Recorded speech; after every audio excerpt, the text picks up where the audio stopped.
week to week, scream and shout. We are told to shut our mouths. No more lies, thorn in your eye. We're all together. This is war. Out of nowhere. This is war. Out of nowhere. This is war. Out of nowhere. This is war. Out of nowhere.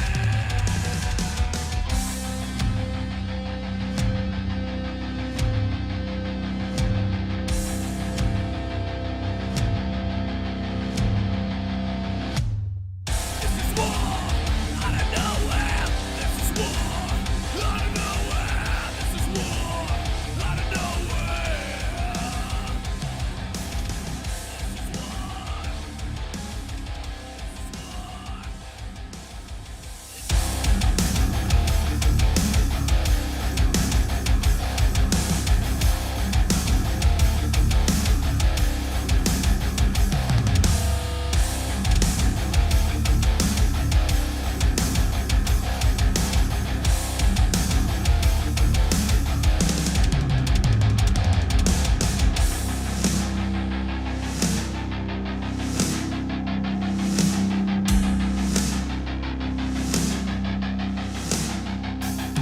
Ralph RPG. No, I'm just kidding. My voice is messed up. How's everybody doing tonight? Hope everybody's good. The Bruins in overtime. I'm sexy and happy now.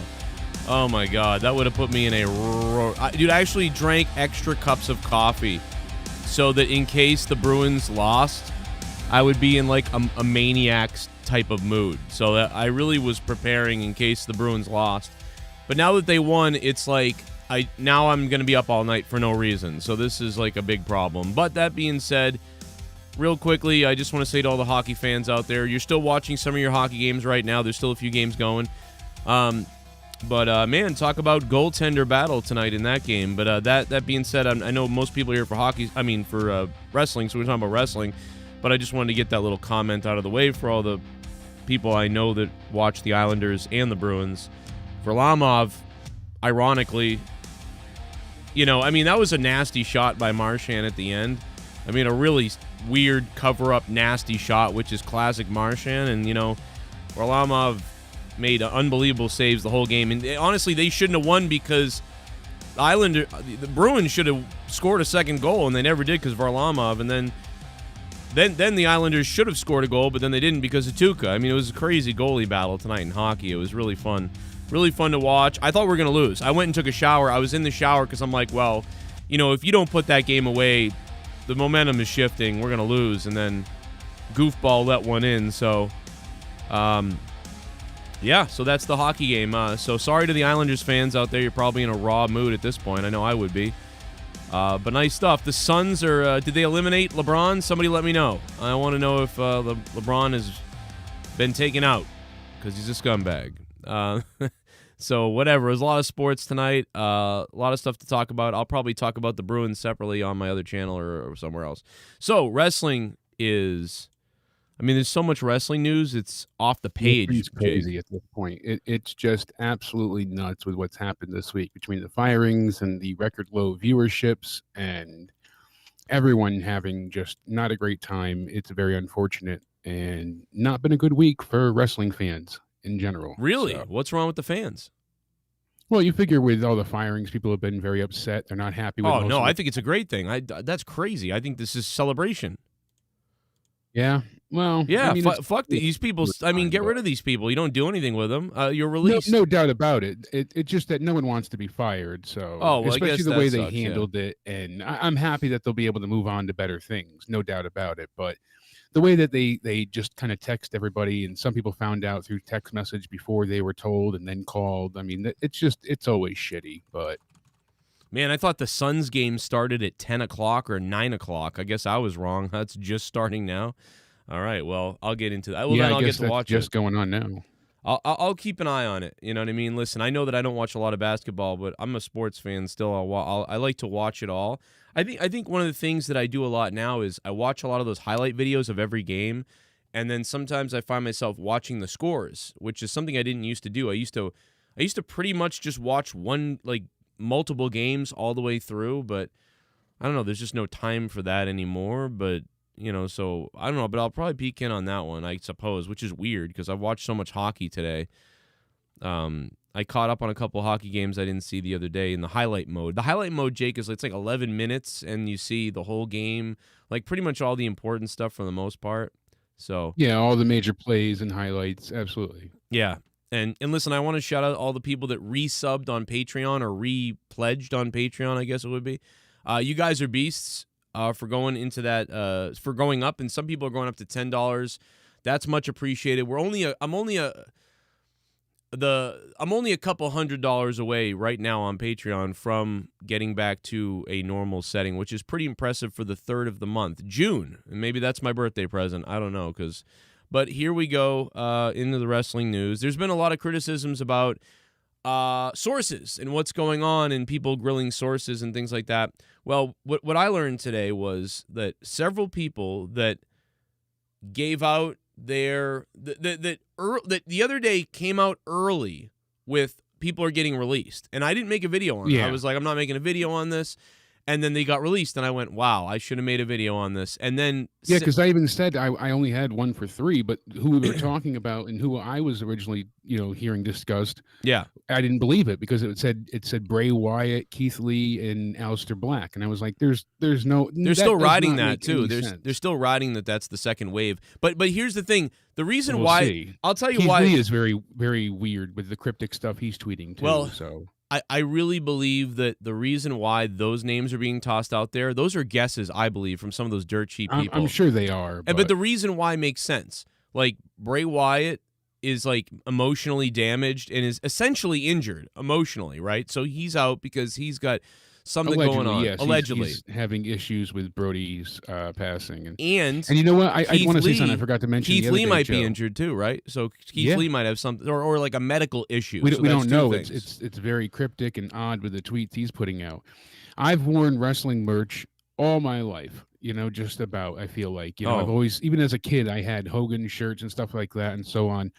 I have received more like either interactions or compliments with the Brody Lee shirt. I don't have it on now, but when I did the other day, I wanted to mention this. I should get mine on. Just going into Stop and Shop the other day, somebody went ahead and they're like, "Oh, hey, nice shirt," and I was like, "Oh, thank you very much." I mean, it just goes to show I've never received one interaction, compliment, nothing with any of the merchandise I've ever worn. But Brody Lee's, I received dozens and dozens of notices from it, and it just shows what kind of an impact and memory he left on people. Damn. It's crazy. I'll be out at any grocery store or pharmacy, things like that, and people just like, "Oh, nice shirt," or they're like, "Oh, I miss them too," and it's just little things like that. But I think that I've never seen anybody walk up and be like, "Oh, I miss The Rock," or nothing. It's just Brody's tenfold. I'm thinking we should do something around here, Jake. That shirt is really, I mean, not only obviously it means a lot, but obviously that shirt is really cool too. It's like one of the best shirts. We should come up with... I think it's the best shirt AEW put out, yeah. That's what I was going to say, is we should come out with Shirt of the Month, where we talk about our favorite shirt that's out of the month. Because between all the wrestlers, companies, and pro wrestling tees and everywhere, I think that'd be a hell of a gimmick to really put out and we'll let people vote on it, that sort of thing. So we're going to work that out somehow. Maybe let that would be great. It's a patrons great idea, because vote. we were laughing before at the new RK Bro T-shirt that they have out. Oh my god! With a snake riding a scooter on a lime green shirt. It's absolutely ridiculous. It looks like one of the EA Sports like hockey team fucking created jersey. Yeah, exactly. The generated images that you have if you want to make a team and use that on your jersey. Yep, that's it. The little decals. Something crappy photoshopped together. Absolutely. It's just ridiculous. And then they have the new Alistair Black shirt up for pre-order as well. I don't know if it's still up, but it was last night for the Dark Father series. So Alistair Black, he said a lot, a real lot. He admitted to quite a bit, and he opened up and said that, one of the things he would love to do is face Jon Moxley going forward. So that's a really interesting, kind of hint that he laid out there. Will we see him in AEW? I'm sure we will. And one of the things he said, which I don't know if it's true, but he said that he was not dealing with a no compete clause. He Really? said that he was free as of yesterday when he got released, but everybody else got a 90-day no compete or non compete. So they have to go ahead and if you count that down, it should be before All Out. But some people are speculating that it might be past that because that was the original report.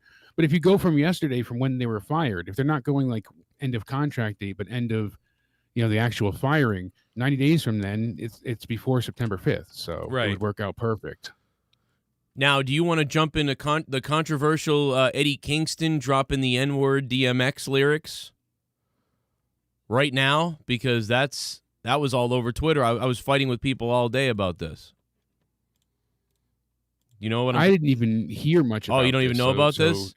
I've only heard a very, very brief mention of it on Twitter before. Oh my God, it was a battle all day on Twitter because Eddie Kingston posted DMX lyrics, and I'm in multiple fights with multiple people in troll groups. Like there were hundreds of people attacking me this morning on Twitter. I don't know what it was, but they were, basically he tweeted, the DMX lyrics with the N-word, and they were like, oh, you're a racist or something.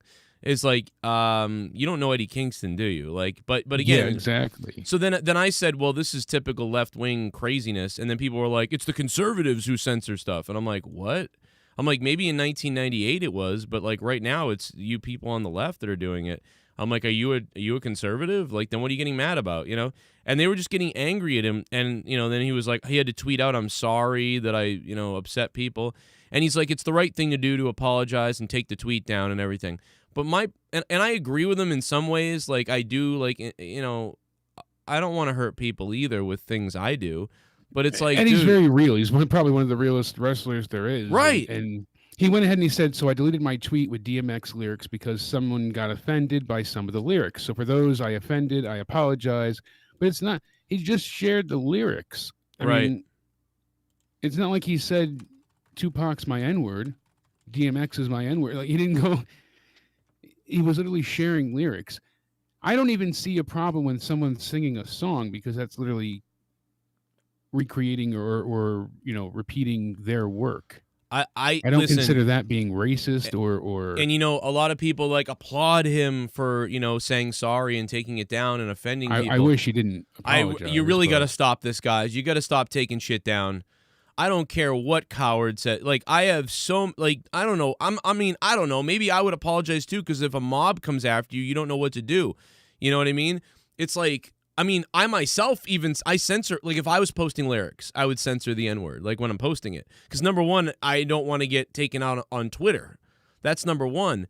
But also just because I know it looks bad. Like for some reason, someone's going to say something, so I just edit. I think it looks worse if that you looks take it worse. out. Because then you're saying like, oh, there's something wrong with it. Context of the song, exactly. Like you're saying, there's something wrong with what they said as an artist, and I disagree with that entirely. So I don't get it. I would post the lyrics. I would absolutely post them. That's you're like literally censoring censoring Edgar Allan Poe, but you're missing a couple verses. Like you're censoring a black man's lyrics. That's what you're doing. That's what.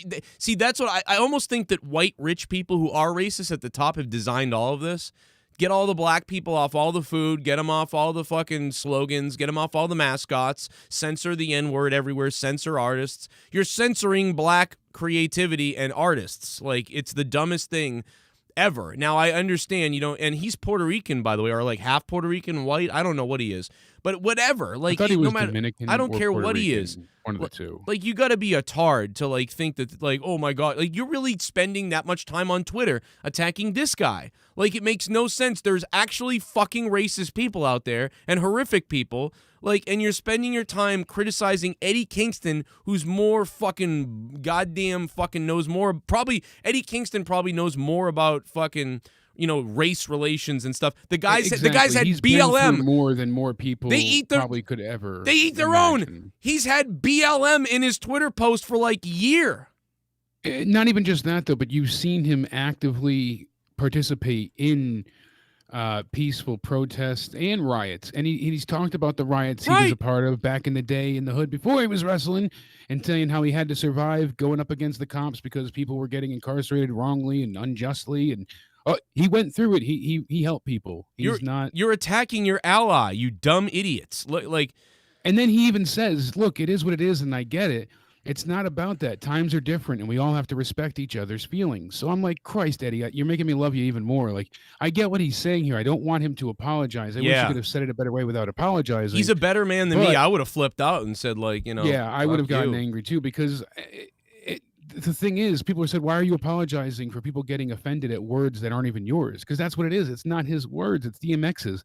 And he's paying respect to DMX who passed away. So why are you are you saying DMX is a bad person for including that in the song? No, they're saying that you're not. Here. You can't say the. I know, but realistically, it's as if they have a problem with the word in the song to begin with. Now, and that's the real point here. It did lead to a wonderful tweeting day of, you know, Eddie Kingston talking about his favorite rappers and things like that. Now, this guy deleted his tweet because he tweeted Eddie Kingston and said, fuck this, Eddie, you know, stick up for yourself and forget these snowflakes. And then Eddie was like, no, it's not about that. And then that guy had to delete his tweet. And it's like, but like, this is, even though Eddie Kingston is great for taking the high ground and a wonderful person, it feels like, this is very dangerous. Because what you're doing here is, this guy down below said, no, Eddie, screw these SJWs, man. You should be able to post that. And now Eddie disagrees with him, basically. Someone supporting Eddie and says, no, it's not about that. There's a difference. We all got to respect each other's feelings. Well, if that's the case, then everything you tweet that offends anybody needs to come down. And if that's the case, you're going to offend somebody with anything you ever say. So that means that you should never be tweeting and you shouldn't be talking, which leads to the government talking for you and groups talking for you. So essentially, this is actually Eddie's full of shit here, because you would actually then have to never say anything anymore because you could offend someone, anyone at all. And now this guy who stuck up for Eddie is now deleted his tweet because he was attacked. So now that guy's attacked, Eddie bails on him, and now Eddie says, no, anything that offends people, you don't do it. Oh, really? Like, that doesn't make sense. So actually, you could look at Eddie as a coward, to be honest. Whereas he should have stuck up for everybody and said, listen, man, if it offends you that I posted a creative working of an African-American man who had a major influence on American society, on white, black, and every race in this country, and a guy who meant so much to people, who people enjoyed his poetry and words, he would have loved nothing more than his words be shared on Twitter, and not in a bad way or belligerent way, and not in a defamatory way or in a racist way, but in a positive light to share the work of a man and keep it going on in the minds of everyone. He would have high-fived me for this tweet, and he would have called you a bitch for what you just said to me. You should be ashamed of yourself and feel horrible about yourself and realize that you're a coward. Now take a look in the mirror, pull up your big boy pants, and find out what's wrong in your life that you're spending all day calling a real motherfucker like me a racist. Fuck yourself and your mother. That's what he should have said. That's what he fucking should have said on Twitter. But he doesn't, and he lets the fucking cocksuckers win with this. So Eddie Kingston, if you're watching this, fuck that. Fuck you for turning your back on this fucking guy who supported you and everybody else who supported you. Why don't you really be a real motherfucker and be a real hard motherfucker? Because this makes me think you're a fucking weasel. Anyway, moving on to the next thing. That's what I got to say. I thought Eddie Kingston was real, but I don't know, man. He fucking might be a weasel. Go ahead, Jake. You know, AEW is one of their highest views for ratings is a 1.4, and that's what Raw received this week, a 1.42 over 3 hours. The final hour barely hit over 1.15. I was going to say that they adjusted. Stopped watching for the third hour of the show. They did adjust. That's terrible, because the main event was actually worth staying for, and especially because it was a repeat, people didn't want to tune in. But that match, if you go and really watch, I mean, they killed each other, Kofi and Drew. Sadly, it was all for nothing. Had they not had that match the week before and left it to people to have this week, everybody would have wanted to stay for the main event. But why are they going to stay to see something that you screwed them out of last week? So the breakdown is terrible. The demographic is only down slightly. It's pretty much the same. But it just shows that demo is basically their core audience that's watching right now. Yeah, the ratings were wrong too. Do we really adjust those in our heads? Because the ratings came out wrong. They're slightly higher, right, than we thought. It's something we got to address, because I harped all day yesterday on the lowest rating of all time, and then they apparently adjusted the ratings, which that's weird. But so they're slightly higher, right? Like they're back up to what 1.5, not 1.4.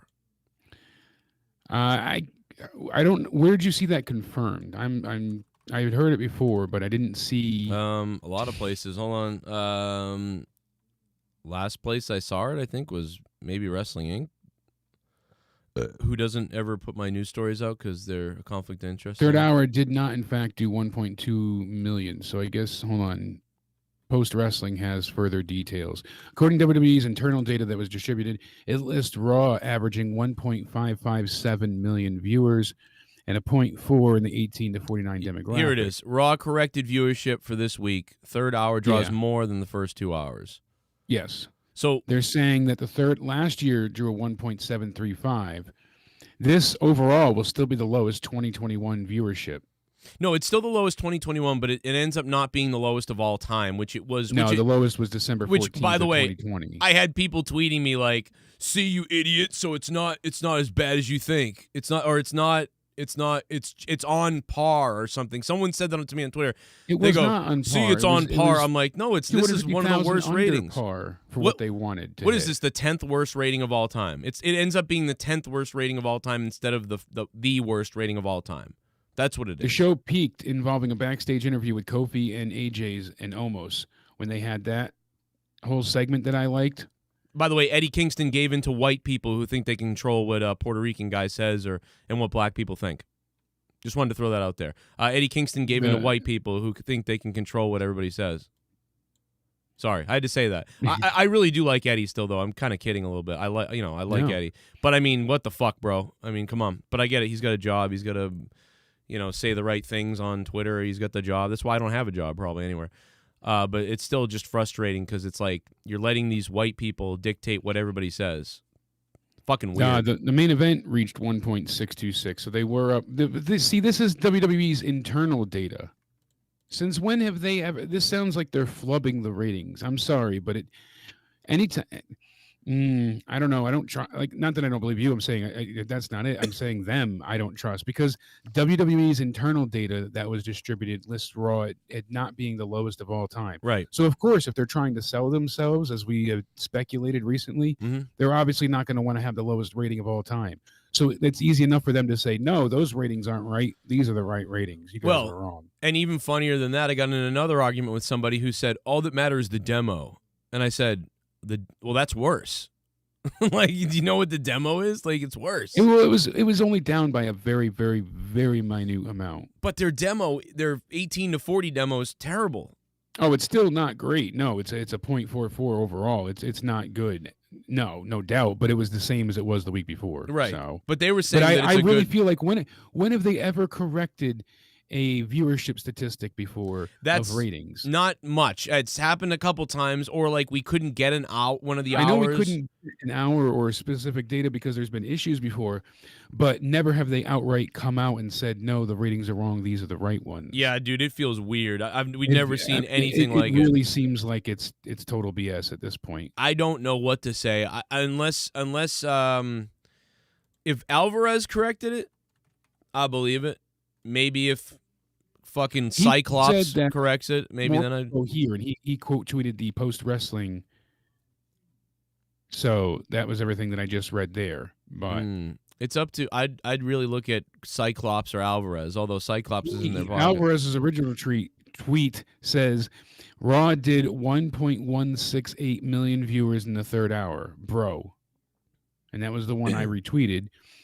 And then after that, he said, all right, the third hour 9 hour goes third. Did not, in fact, do 1.2 million. More info here. Post Wrestling has obtained further viewership data. That's what the article that I just read. Look at who tweeted that. John Pollock. He's a shill. Yeah. Isn't John Pollock a shill for NBC? Thought so. Or am I wrong? Like I know he's a podcaster, but reporter, podcaster. I mean, maybe he's right. This is a very weird situation. Let's see. Okay, let's go take a look at it. According to WWE's internal data, so this is weird. Distributed, this is what I was just reading. Yeah. So they put this out, but they don't normally put this out. So they decided to put this out, to sort of. I don't know, dude. There's something fucking fishy about Bad at this. saying that it's the lowest rating of all time. Yeah, it's 1 If it's minute. the 10th worst, they can say, "Oh, it was Memorial Day." They can make, but the lowest rating, those articles and headlines go everywhere. And if you're trying to sell the company, that's a bad look, Joe. We'll get to AEW in a minute. They've got a lowest rating ever too. Yeah, no doubt about it. And honestly, AEW had an awful rating, and unfortunately, they're kind of panicked now too. they because they're got gonna an be excuse a talking little bit. later. AEW has a bit of an excuse, but they better be worried. Not that much, though. I mean, they're on a different night, but they were on the same time. Now this week, they have more of an excuse because they're taping all of their June shows preemptively. They're taping them this weekend, Friday and Saturday. So we're going to get the rest of the month and everything tonight. This weekend show and everything else on forward for the rest of the month is going to be pre-taped. So it's not going to be live. It's going to be on Fridays, and it's going to be on at 10 Eastern. You know what really boils me about this? So it's starting 2 hours later on the wrong night. It really kills me because we had momentum covering AEW more than WWE. We had more people watching us for the AEW review the other week than Raw. And not only that, but we're coming off the pay-per-view. We have a lot of new people who subbed because of AEW and things like that. And Friday nights, man, people are they might be thinking about partying, they might still be working, they're just not ready to turn the channel, the playoffs are on all these things. So it's just like, it's really bad news. It's a momentum drag right now. It's really, I mean, this is the second or third time that AEW has been hindered by their own channel programming. And they can't keep a steady ground because of it. And that's really bad. The one thing WWE has going is they don't change at all. It's the same shit every time, all the time, unless they're moving a Fox with more people on a Friday night. But, other than this... And they were expecting a bit higher too, Joe. That's the sad part. Right. They had 526,000 viewers. That's 36% lower than the Wednesday, May 19th show. 100,000 few viewers than the previous historic worst. So the worst originally was 626. And that's when NXT beat them with the Keith Lee, Johnny Gargano, Finn Balor triple threat. So, all in all, this was a low demo as well with a 0.2.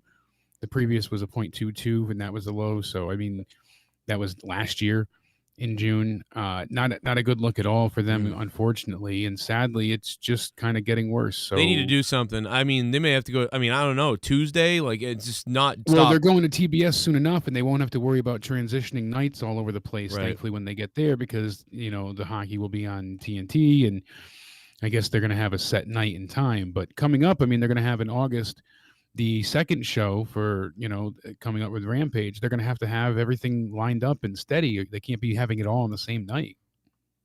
Yeah, I mean, hopefully when that happens, things will settle again, but it's like we keep saying that. It's awful. They just had a great pay-per-view. They should be on fire right now, I believe. And this was the go-home show for the pay-per-view, so you figure people would be excited, but no, and especially knowing that there was going to be live fans, even on a Friday night, I thought it would be big. I'll tell you why that doesn't worry me. One of the reasons why that doesn't bother me or worry me is because I didn't really watch either, if you remember. This is one of the first times I didn't watch Dynamite on Friday, because I already felt like I knew all the stories, and I already felt like I understood what was going on going into the pay-per-view. So I vaguely watched it, and I watched the Bruins hockey game mostly, and the pay-per-view happened, and they beat Double or Nothing last year. So they had more people order this pay-per-view this year than last year, despite the weak go-home show. Selling pay-per-view in history. So, they're not in trouble by any means, but here's the thing. They're only selling over 100,000 pay-per-view buys, anywhere from 120 to 140,000. And I mean, that's great, no doubt. But that people think, oh, that's terrible. Well, really, it's not. That's good to get that type of translation and carryover, because when WWE was getting millions and millions of viewers back in the Attitude Era, they were still at the highest point, sometimes only doing 400 to 700,000 pay-per-view buys.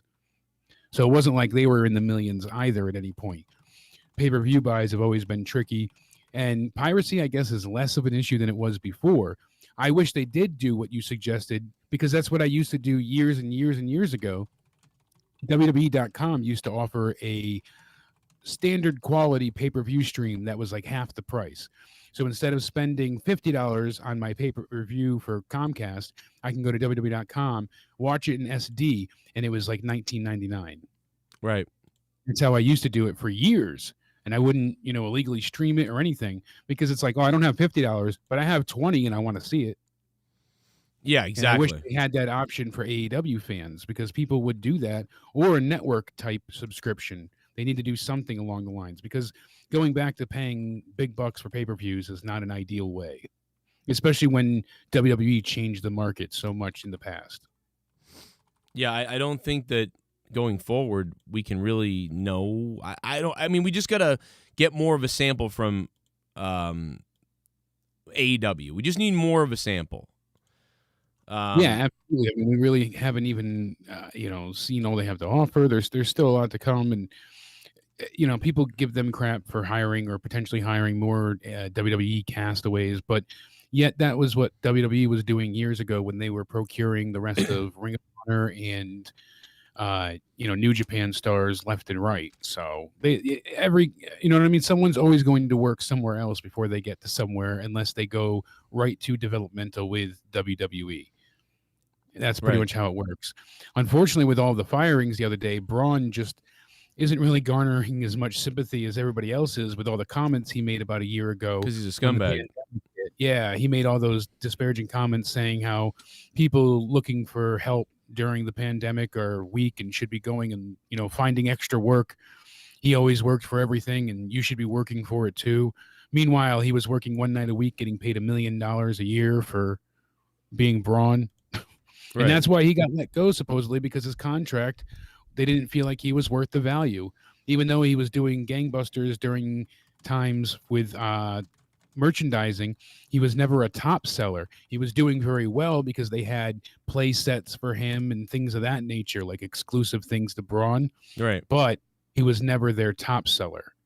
Right. So, but it was interesting to hear this over and over, reported by just about everybody credible you can imagine, that it all came down to him negotiating that heavy, paycheck.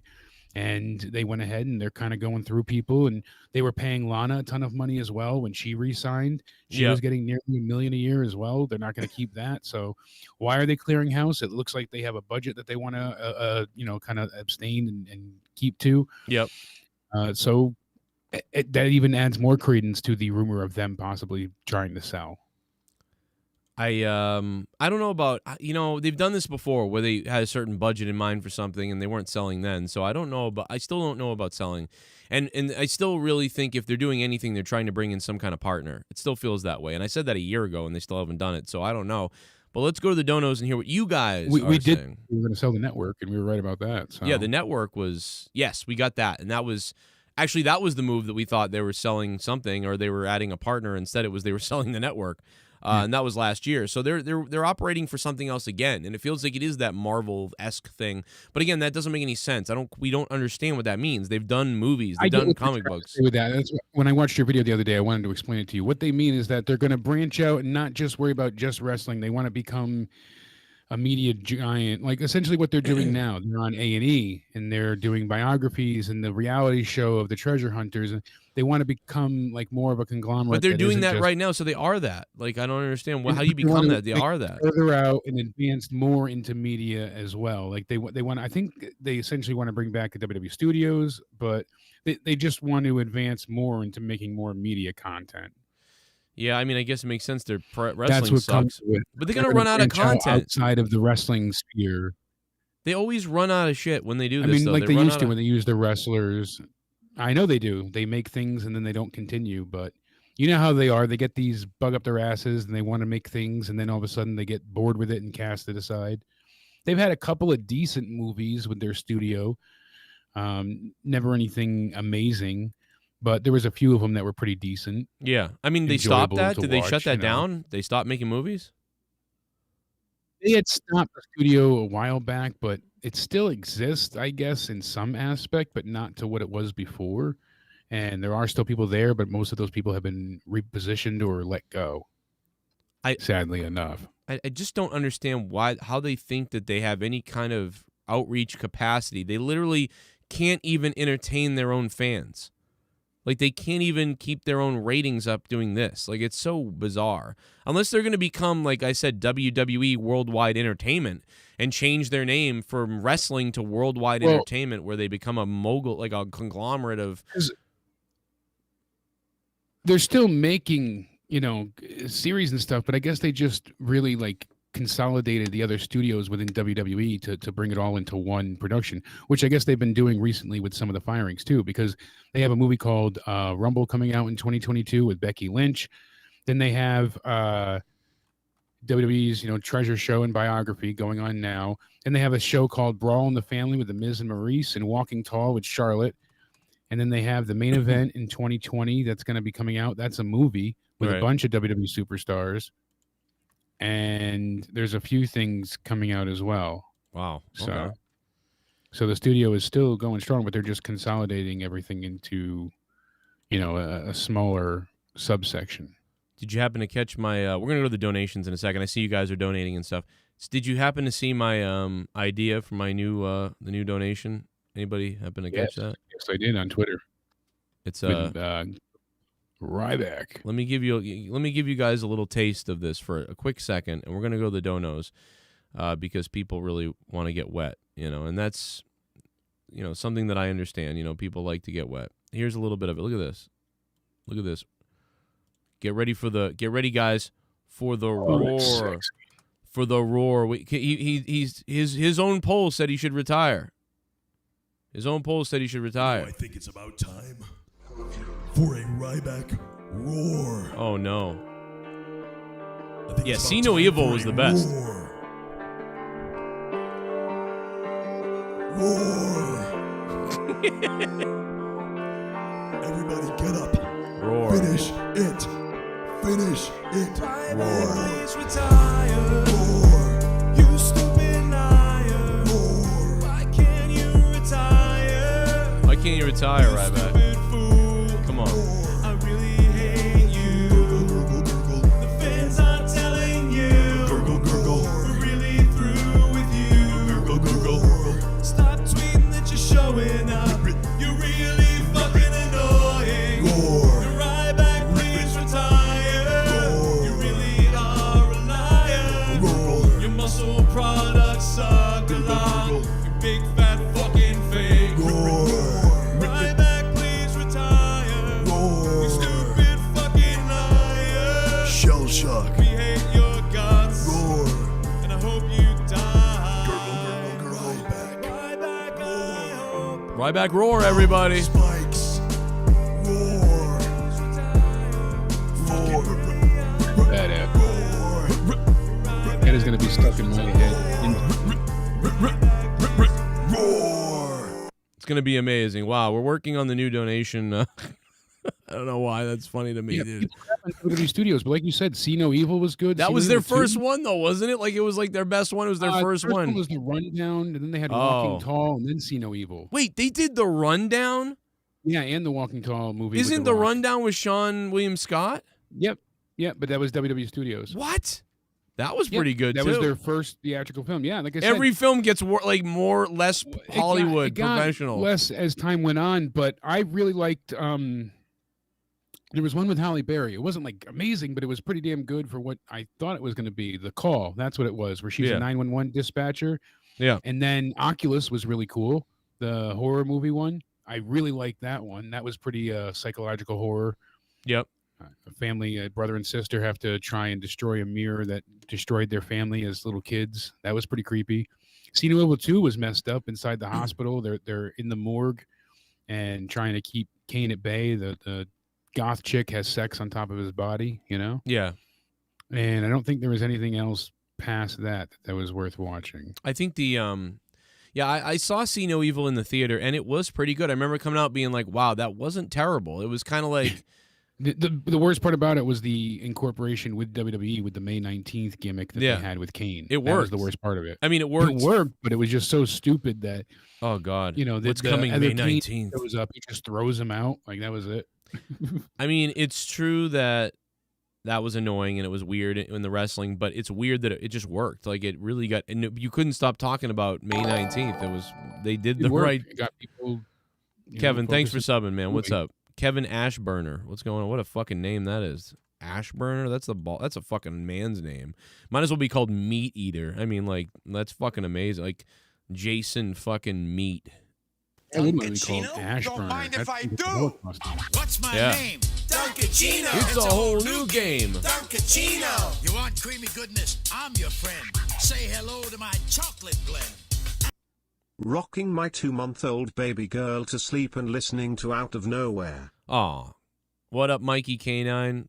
Good night to her, man. My kids fell asleep in the other room on the pillow chair together watching cartoons. They were like, all right, we had enough of hockey, and they switched it off to cartoons.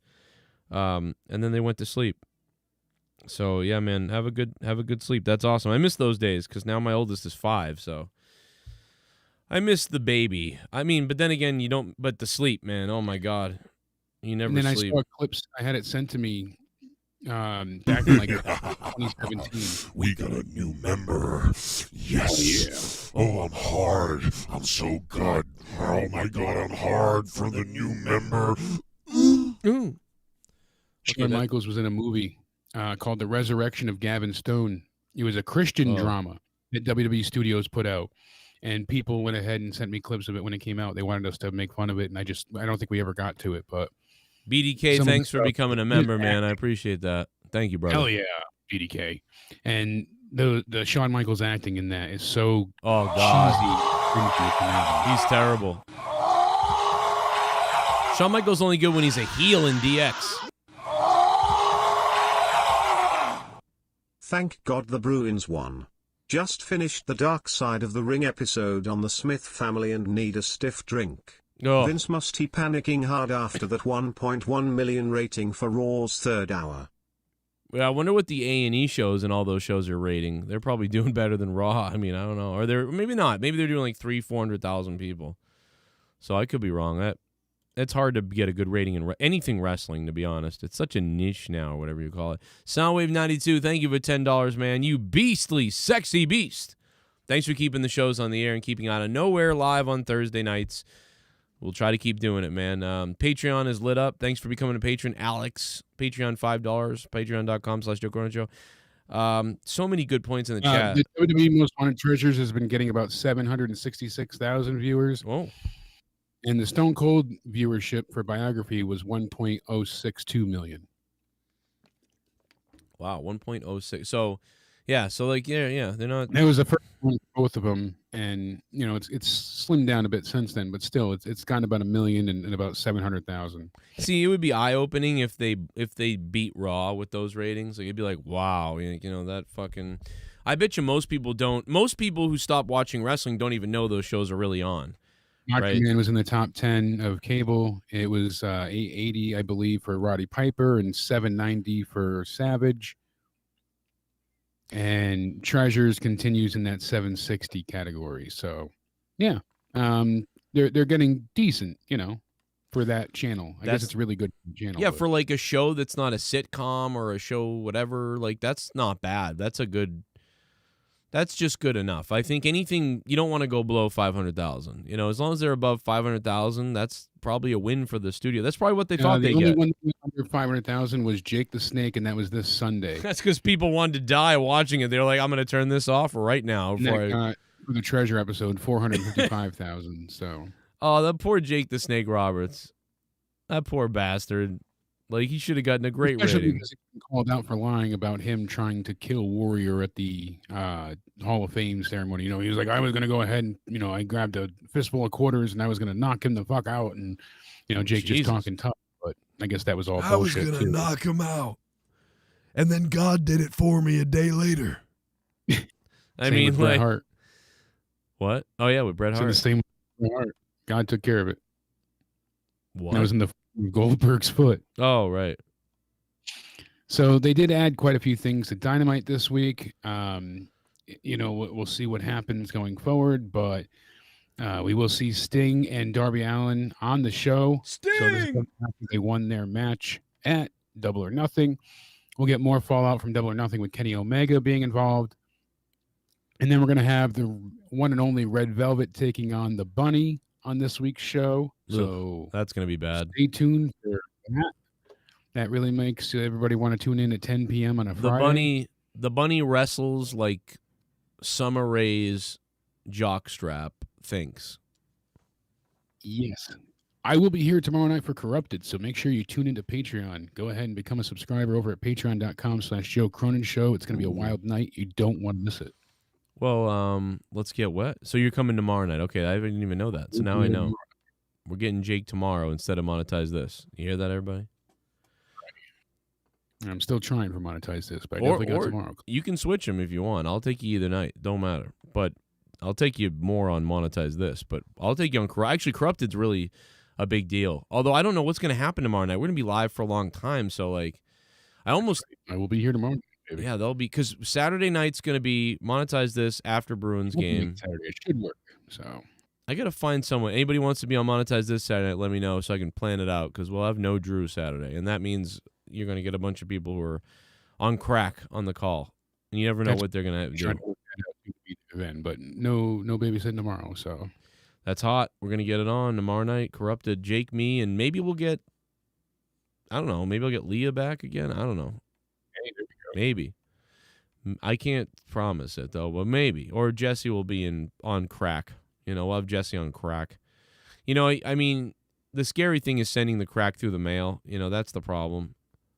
You know, if that I don't like sending drugs either, but it's so much easier than having Bobo showed up his ass and take a bus. Exactly. And it's really, the getting it's not a problem, but, you know, you're worried UPS is going to open it up, or a dog's going to smell it, or, you know, something like that. Great callers the other night, you know, on Skype coming through. That was good and refreshing to hear, you know, some fresh faces calling in. Yeah, for the most part. That was pretty good. Check Andrade's Twitter. I think Charlotte could be pregnant, says Chase Gaming. Oh boy. Oh my God. Another one. Can you imagine that? Good. Get out of here. Go have a baby. Then she can have 3 surgeries on her cooch afterwards to get it back to I don't know. Danhausen is getting CM Punk's GTS move, apparently. Yes, somehow. How did this come about? Well, he just did it, and he did it because CM Punk said, "Yeah, go ahead and do it. You can do the GTS, Danhausen." And CM Punk then criticized WWE in a separate situation, and is still saying AJ Styles is a racist. So, CM Punk, AJ Styles is a racist. Danhausen, you can use my move, and fuck WWE, they scumbags. That basically sums up CM Punk right there. How racist do you think? Do you think AJ Styles hurts black people with a razor or something? What do you think he does? I think he just likes to go ahead and approach them, say he's going to preach the good word of the Lord. Right. He leans in, he tases them and brings them in his basement, ties them up, and then just preaches to them until they break down mentally. Yes, I agree. Do you think AJ Styles, how many Nazi flags do you think AJ Styles has in his house? Well, he sold them all. Right, because he openly has the Confederate flag, like, around. Well, that's just out front. But yeah. So what do you think? The Nazi flag's in the basement, probably, right? Or like hanging up on the SS flags. And right. the regular Nazi ones he sold to a memorabilia site years ago when he thought he wasn't getting paid by Dixie anymore. Right. That's right. And Dixie, even her name, even the name Dixie. That's racism right there. You know what Dixie means in the Southern Confederate? Wow. Okay, so we've really, like, CM Punk is on to something about AJ Styles being a racist. He's nailing it. Let me tell you something.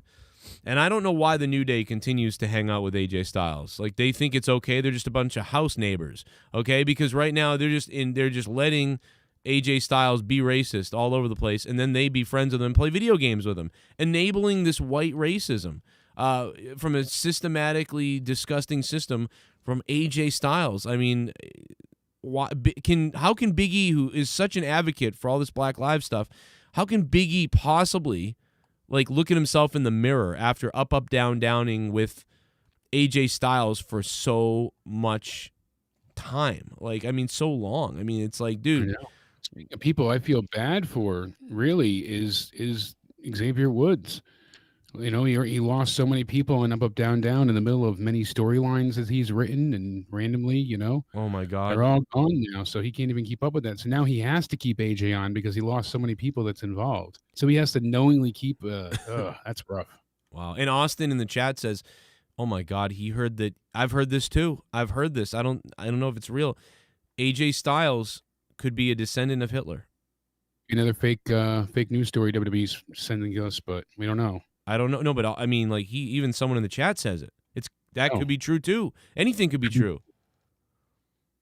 Oh my God, dude. What if AJ Styles he's only being friends with the New Day to hide right out in front of everyone? Yeah, hiding in plain sight. See, everybody tweets CM Punk about how that we think he's correct. AJ Styles is a racist. CM Punk, you're right. Everybody tweet CM Punk tonight. No, I'm serious. Like I'm gonna go look on the Twitter to see if you guys are doing it. Please let him know. Like, oh my God, thank you for saying it, CM Punk. AJ Styles is a racist. How do we end him? How do we take him out? Like, I wonder how you do it. Everybody tweet him right now and find out how CM Punk wants us to string up AJ Styles. We'll have to figure it out. Definitely onto something there. Anyway, listen, he could be a descendant of Hitler. CM Punk, you are right. CM Punk, something needs to be done about AJ Styles. Somebody needs to do something crazy. CM Punk, you are correct. Phil Brooks, never been. Oh my God, he's cracked the case. He figured it out. He's got to be. He has that accent too. Yep. It's me, AJ Styles. You can just actually hear him saying like, "I'm black, you hang a black." How long has he told us that he's the face that my God. runs the place? Right. Oh my God, it makes so much sense now. Oh my God, I bet you he says the face that runs the N-words in the background, in the back. Ooh. Wow, CM Punk, you knew it all along. You know what? I didn't believe him at first. I didn't believe CM Punk at first that AJ Styles was a racist, but you know what? CM Punk, I believe you now, and I'm sorry. I should have never doubted you. AJ Styles said about those Choco Tacos and bringing up Andrade. We went ahead and looking at this latest tweet, he said, "Let's celebrate for the good news. I love you, #mommy, and you look pretty, #queen, Miss Charlotte." So we don't know what the good news is. They already announced their wedding a year ago, but it didn't happen with COVID. And then, people in their replies saying could be anything, a baby on the way, wedding date, signing a contract with a wrestling company. We don't know, but it could be a little queen or king coming our way. We're not sure. Okay. I was like, not on Pride Month. You're talking about Charlotte's baby. I get it. Okay. Exactly. I'm in a weird, I don't know, man. I'm in a weird mood ever since I saw the CM Punk stuff about AJ Styles. He knows about the face that's running the place. I told you. Crazy. Unbelievable. I think I've said worse things than AJ. Hangman Page also announced he's going to be a father. So wow. Now Hangman we have Page. But with all that drinking, See, he got drunk and he fucked some fat bitch. That's what happened. And how did you feel about this stance? Obviously it was a stupid moment at the pay-per-view where Miro threw the snake of Jake Roberts in the bag. It looked fake. It was ridiculous. Everyone knew it was fake, but there was no reason for Tony Khan to bring it up and address it and acknowledge that it was fake, saying that we'd never heard a real snake. I was more offended that these fucking idiots give up everything, dude. At all. Jericho, like weeks before the goddamn thing, we heard him fucking on. I think might have been Busted Open. I don't know where it was. I heard it, and he. I think it was Busted Open. He goes, "Oh, like we're shooting this, that, and the other thing," and it was like, "Well, oh, okay," but then it really didn't dawn on me. But because we were like, "Oh, we hear it's going to be pre-taped." Okay, well we know that. But Jericho went into such detail about how they were doing it. It was like, well. All right, like I guess, like I don't know if that was like that was the problem. Like, why do you people fucking give away everything? Like, why?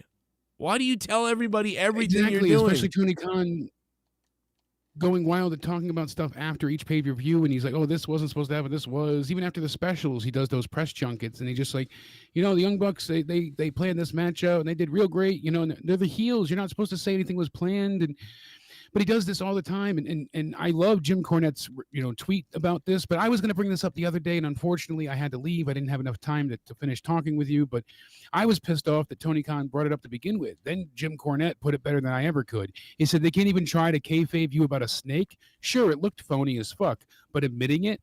First, fuck everyone in AEW for exposing their own shitty business. Secondly, I love animals more than anyone on earth, and fuck snakes. And I agree. Fuck snakes and fuck spiders. But we knew it was fake. There was no reason to tell us this, just like some of the blood spots. I mean, kayfabe is dead, yes, but there's no reason to just put a bullet in its head continually, I should say it's on life support. Don't kill it. let some people still believe and allow people to become fans. People already say, oh, I'm not going to watch wrestling. It's fake. You think they're really going to tune in if they hear, oh, yeah, no kidding. We know it's fake out of their own business? No.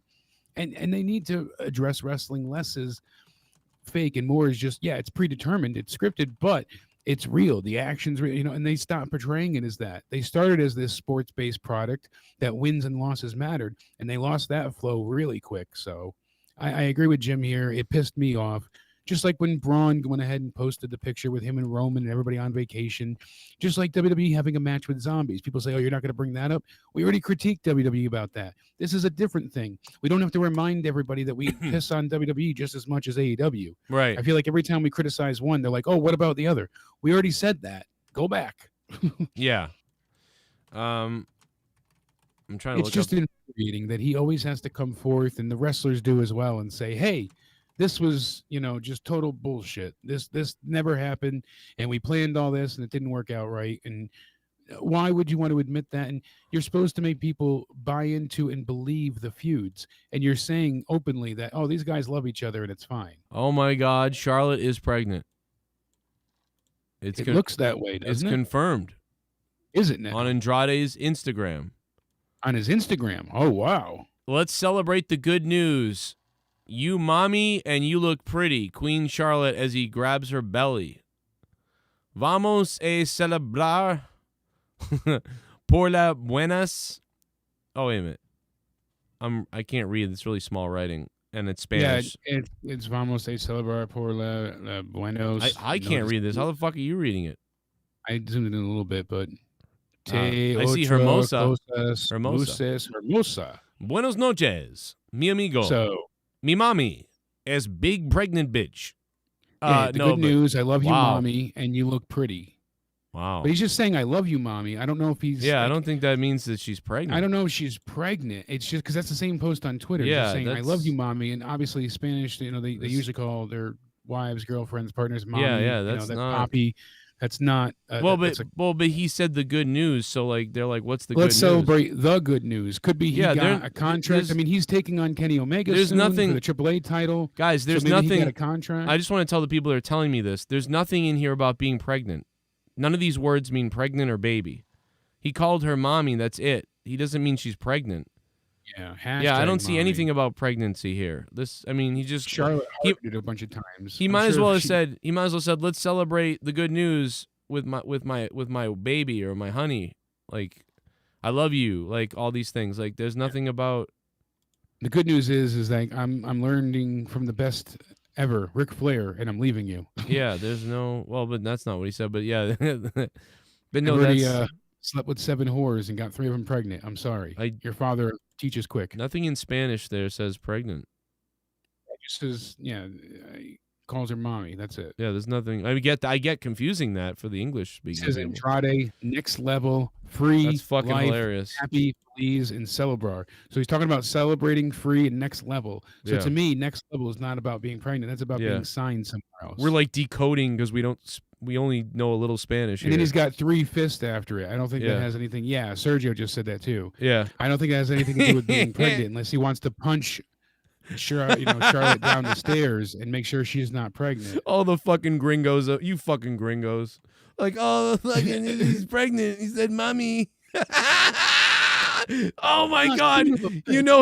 Anybody Mexican or Hispanic right now is like, this is the most gringo thing I've ever.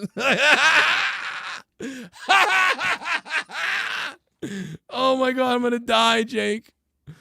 I'm gonna die, dude. Oh my God! Speaking of that, something happened last night that was so funny. I gotta tell all you guys about this. I need to edit the video, but I need to edit it in the context that's okay for YouTube nowadays.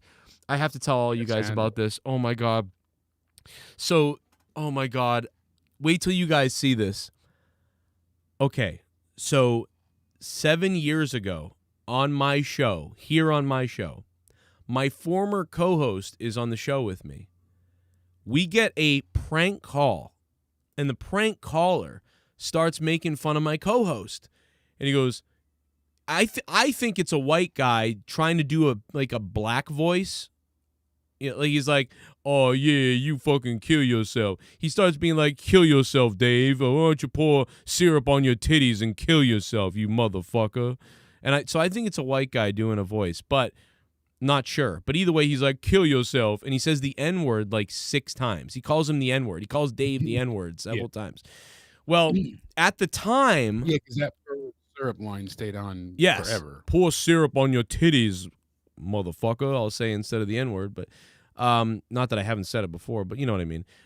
And so what happens is, at the same time that day, there was somebody who was in trouble on the radio for saying the N-word, a caller, and it was like the same sort of thing. So, like, I find the video because somebody was bringing up, remember when that happened 7 years ago? And I went, oh, shit, I do remember that. That was funny. Let's go find the video. It's privated, but I have a clip of the video where the guy calls up and makes fun of my co-host and says that. And I'm like, man, good. I'm like, this is private because so many N-bombs that I privated the video. But that's not the funny part. The funny part is I tagged the video. Like, N-word. Guy says N-word. Caller says N-word. Booker T. Hulk Hogan N-word. Like, I fucking, dude. Oh my God, dude. I was like, oh my God, what is this? Why is it tagged like this? And and then I just started fucking losing it. And I'm like, oh my God, why is this tagged like this? And I fucking, oh my God. And I started I couldn't breathe. I started turning red. And Jesse's like, you're fucking turning red. And this was off air, but we recorded it. So I have it recorded off air. So once I censor it, I can upload it for you guys to see because it's really funny. Like, it's wicked funny. Hilarious. Like, it's hilarious. Like, I was trying to obviously tag, like, the Booker T N-word and all this stuff that relates, but I wrote the word. I wrote it. So it's like, oh my God. And the YouTube thing is like, you may want to change this word. It may get your video hidden. Like, or it's like, don't put these in the tags. Like, dude, it is. Now, if you tried to enter in the tags, it wouldn't even let you. No, well, I don't know what it would do, but I was like, what am I doing? And I wrote like Booker T, Hulk Hogan, N-word. But I didn't, I wrote the N-word. I wrote it like out. Like, what the fuck? It was awful, dude. I was fucking dying. Like, I was losing it. And I'll show you a quick clip of it. But I can't show you till I edit it, obviously, because of how YouTube is censored nowadays. But it is really funny because the minute that I was already kind of like, Jesus, this video is fucked up. This guy calls in, just drops the N-bomb several times. But when I saw the tags in the video that I put in the video, I just came unglued, dude. Like, it's unbelievable that this is the situation. And you can see exactly on my face right when I realized that I tagged those words that way. And it's so ridiculous that I would write the word several times in the tags, like that I look like I'm on crack right here, but watch. And then, oh my God. Oh, yo, Nate Dogg, we'll get your donos, Nate Dogg. I didn't miss them. I'll get to them in 1 second, buddy. I appreciate that too, man. We're going to get to the donos. I'm sorry. This is right here where I realize it. Watch this. Minutes, like, no matter what I was doing, every few minutes, like, even if you didn't hear her, I might say some things, and then, oh my God. right there. I looked at the tags, and I was like, oh my God. What the fuck? Think about how times have changed. How back then it was like, yeah, I'll put that in the tags because it makes sense. The guy said that, and it's a thing that's going on right now. Yeah. Now I see it, and I'm like, oh my God. And then, like, it's just like no matter what I was doing, every few minutes, like, even if you didn't hear her, I might say some things, and then, oh my God. Your reaction is great. What happened? Dude, he just fucking lost it. What happened? What happened? Somebody's dick is out. Oh my God. What? I just Dude, he turned around. Look at him, dude. What happened? I don't know. You fucking broke. Oh my God. Yeah, see the fucking.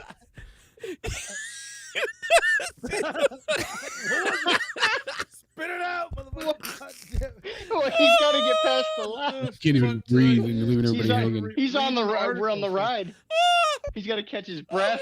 You said you're reading an article and fucking Joe just loses it. He's like mid-sentence. He fucking loses his mind.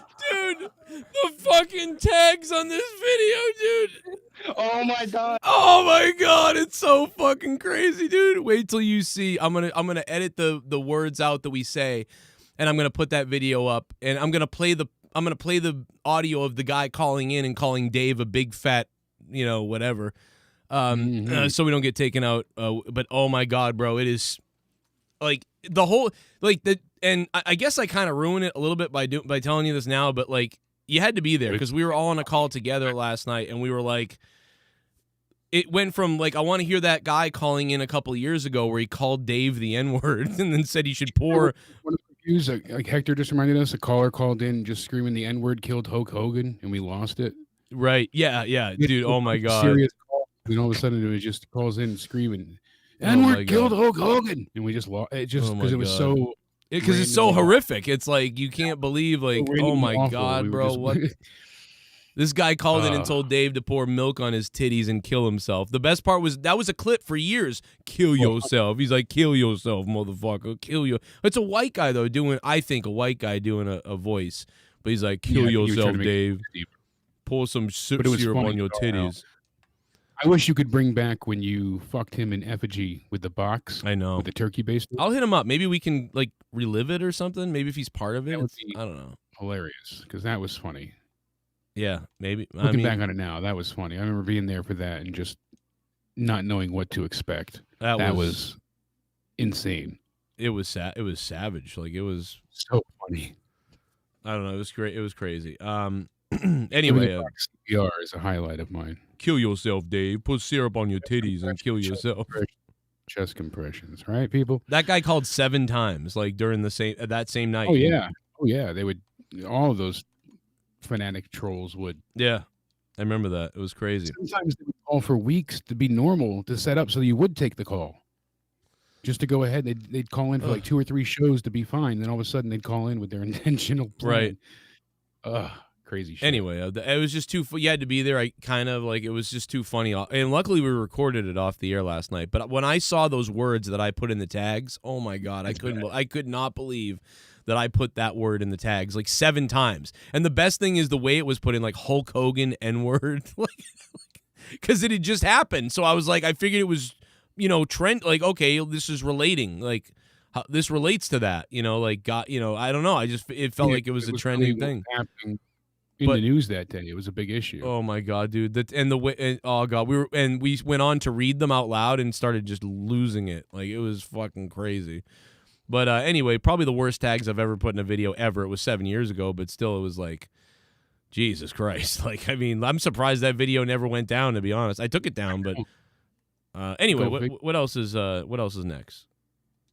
I know we want to hear from the donators too, as well. Oh yes, let's go to the donos. Let's go right to those now because people are like, "What the fuck?" Duncachino? Don't mind if I do. Nate Dogg. What's my name? There he is. Duncachino. It's a whole new game. Duncachino. You want creamy goodness? I'm your friend. Say hello to my chocolate blend. I don't watch regular season of the NBA, NHL or MLB, but when it comes to the playoffs for those 3 playoff sports, they are the best. No doubt, Nate Dogg. I mean, you almost named all the sports, so I don't know. But yeah, I mean, I think hockey's the best playoff sport in my opinion. But yes, I watch more basketball than usual, and I watch just about it. I definitely watch all of my team's hockey games, and I watch other teams. But yeah, I even watch some basketball, and yeah, it's always the best in the playoffs. Like definitely baseball. I mean, I like baseball's the one though. During the season I can watch any point too. I mean, but yeah, I mean, there's nothing like playoffs, with any sport. Clyde Burgess, thanks for subbing to the channel, man. Or Bagos. Thank you so much, you sexy pants. I haven't actually installed the When your daughter Ryback looks at one your yet. wife and says Kyrie Irving fucked my mom and your Don says he put his dick in her mouth to diss, then he applied for grandma's rim opening, he wants to fill her opening. Oh my god. The Bep, we didn't get yours yet, buddy. It's coming in, Beppy. Bep Jr. What's up, Bep? The Bep. Kyrie Irvin, listen, Kyrie, I'm going to put you down a fucking sewer hole, you cocksucker. I'm going to have Kevin Garnett fuck your face. You hear me, Kyrie Irvin, you piece of shit? Dude, I hope a fucking lizard eats your dick. You fucking asshole. I hope Roseanne goes on a shooting spree and you're the one in the 7-Eleven. Suns lead right now. Thanks, Big Merc. Wondering about what's going on. More donos coming in. 2K17 just subscribed. Wonder which 2K game that would we're talking about here, like the WWE one. Imagine that you named your channel name after fucking 2K17 because you just loved it so much. I mean, it was probably like one of the last decent ones, maybe. I don't know. Duncachino? Don't mind if I do. What's my name? Duncachino. It's a whole new game. Duncachino. You want creamy goodness? John I'm your Cream. friend. Say hello to my chocolate blend. I think you guys are exaggerating. Tony can run this company off his dad's wallets for the next decade and not make a dent. No, that's true. He can run the fucking money dry and not go anywhere with it. You know, there's no doubt about that. Look at TNA. They did that. They went from the beginning. I mean, they went up a little bit in the first 5 years, but then, I mean, it ended up just being, running it into the ground, not really making more fans. And they also started during an uptime in wrestling. So it's been proven that when you start these companies, they just fade away eventually, or they. Soundwave 92.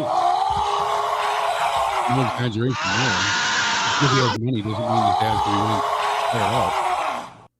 People see the PPV buys as minuscule compared to the TV ratings, but here you are getting more than double the amount of buys than TNA was at their peak back in the 2000s. Right. Their highest like 60K in 06, 07.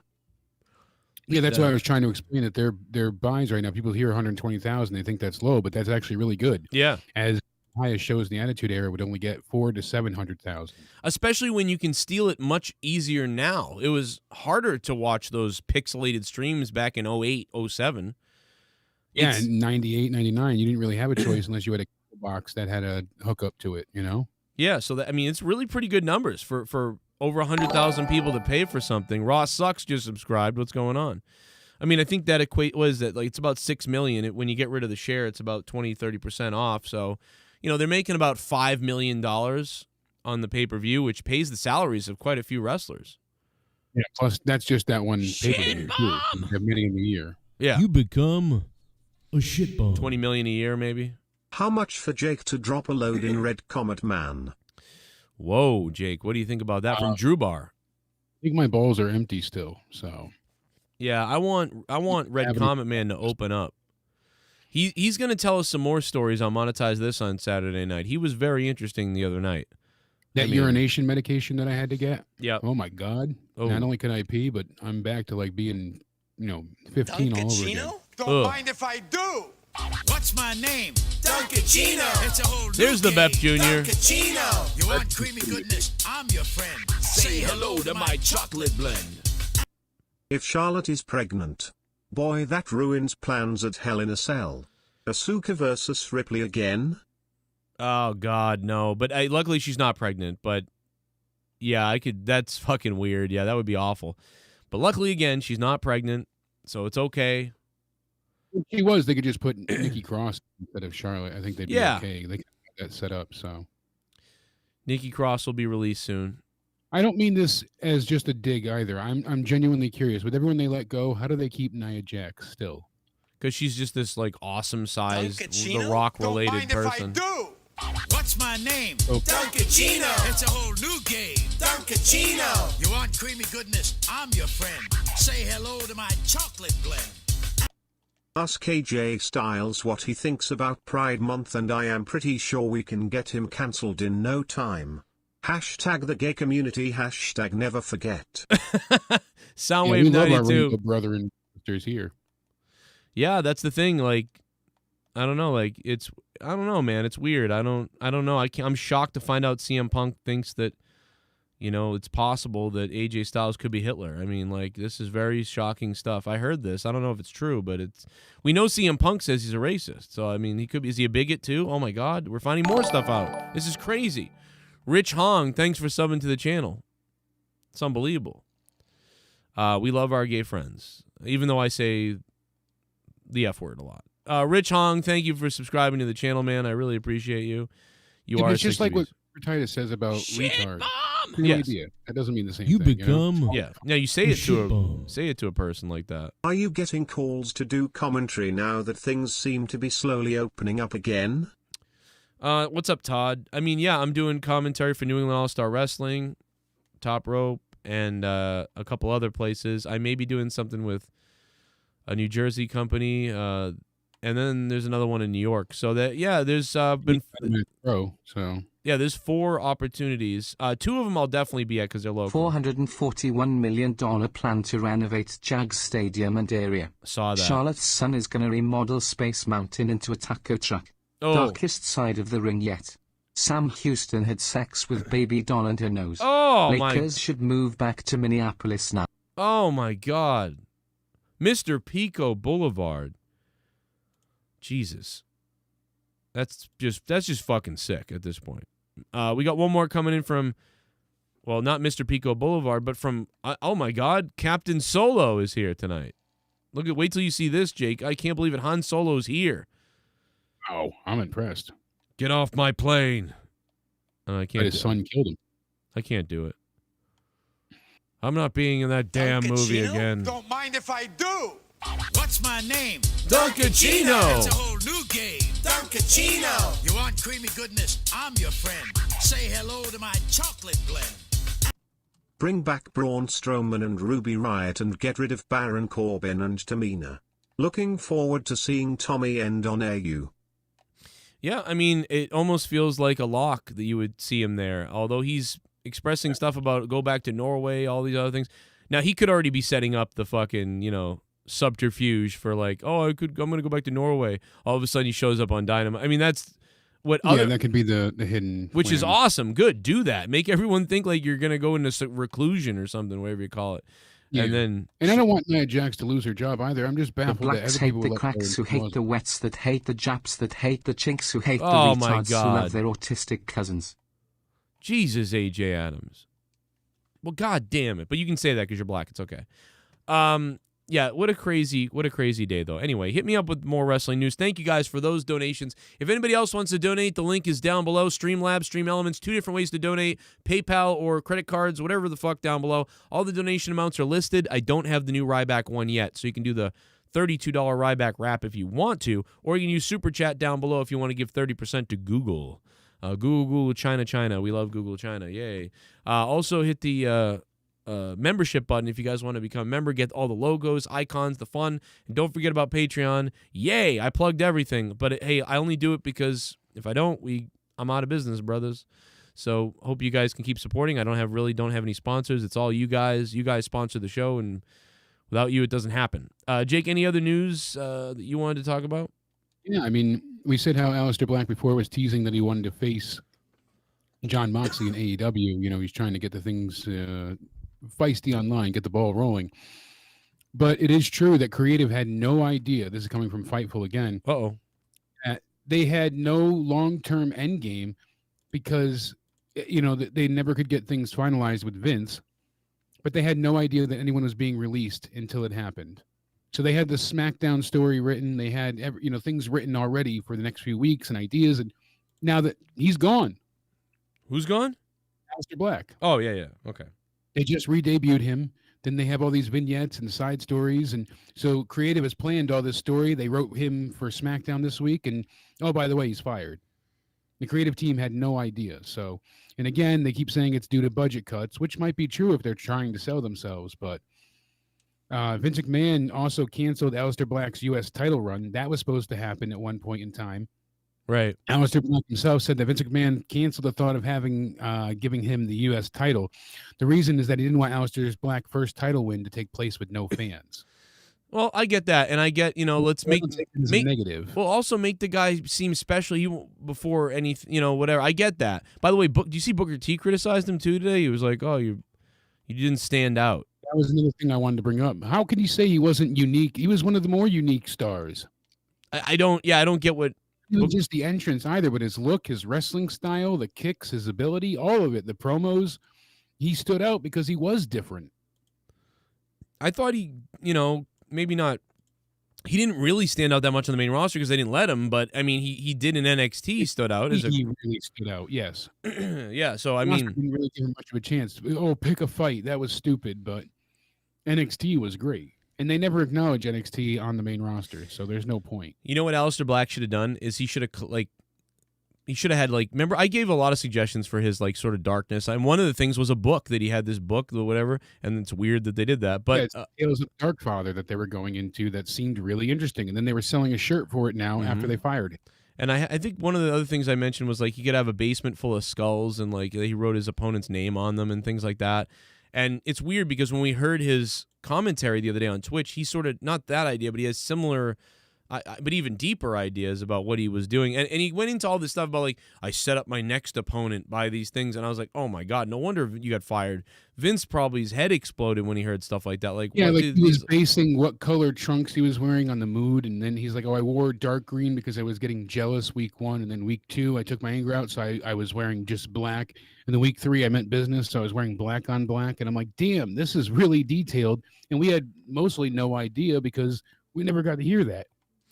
Yeah, and fans, I guarantee Vince would think, listen, wrestling fans they're not going to get that. And I don't know if Vince thinks we're stupid. He always says wrestling fans are some of the most smartest, unbelievable. But I swear that I've heard people say that he thinks. Yeah, but he's patronizing when he says that. Because the way they book, you can tell he's always booked to the lowest common denominator. He thinks fans are stupid. Yes. And Alistair Black is way too fucking out there. Even the stuff he was saying to me was geez, I don't give a fuck, even myself. I could see, Alistair Black is too smart, to incorporate that into your wrestling. And it's funny because a lot of these wrestlers say these things that they're going to do these things, but then they go to AEW. It's like the Dash and Dawson or whatever their names are now, fucking Chuck Stash and Bacon, whatever the name is.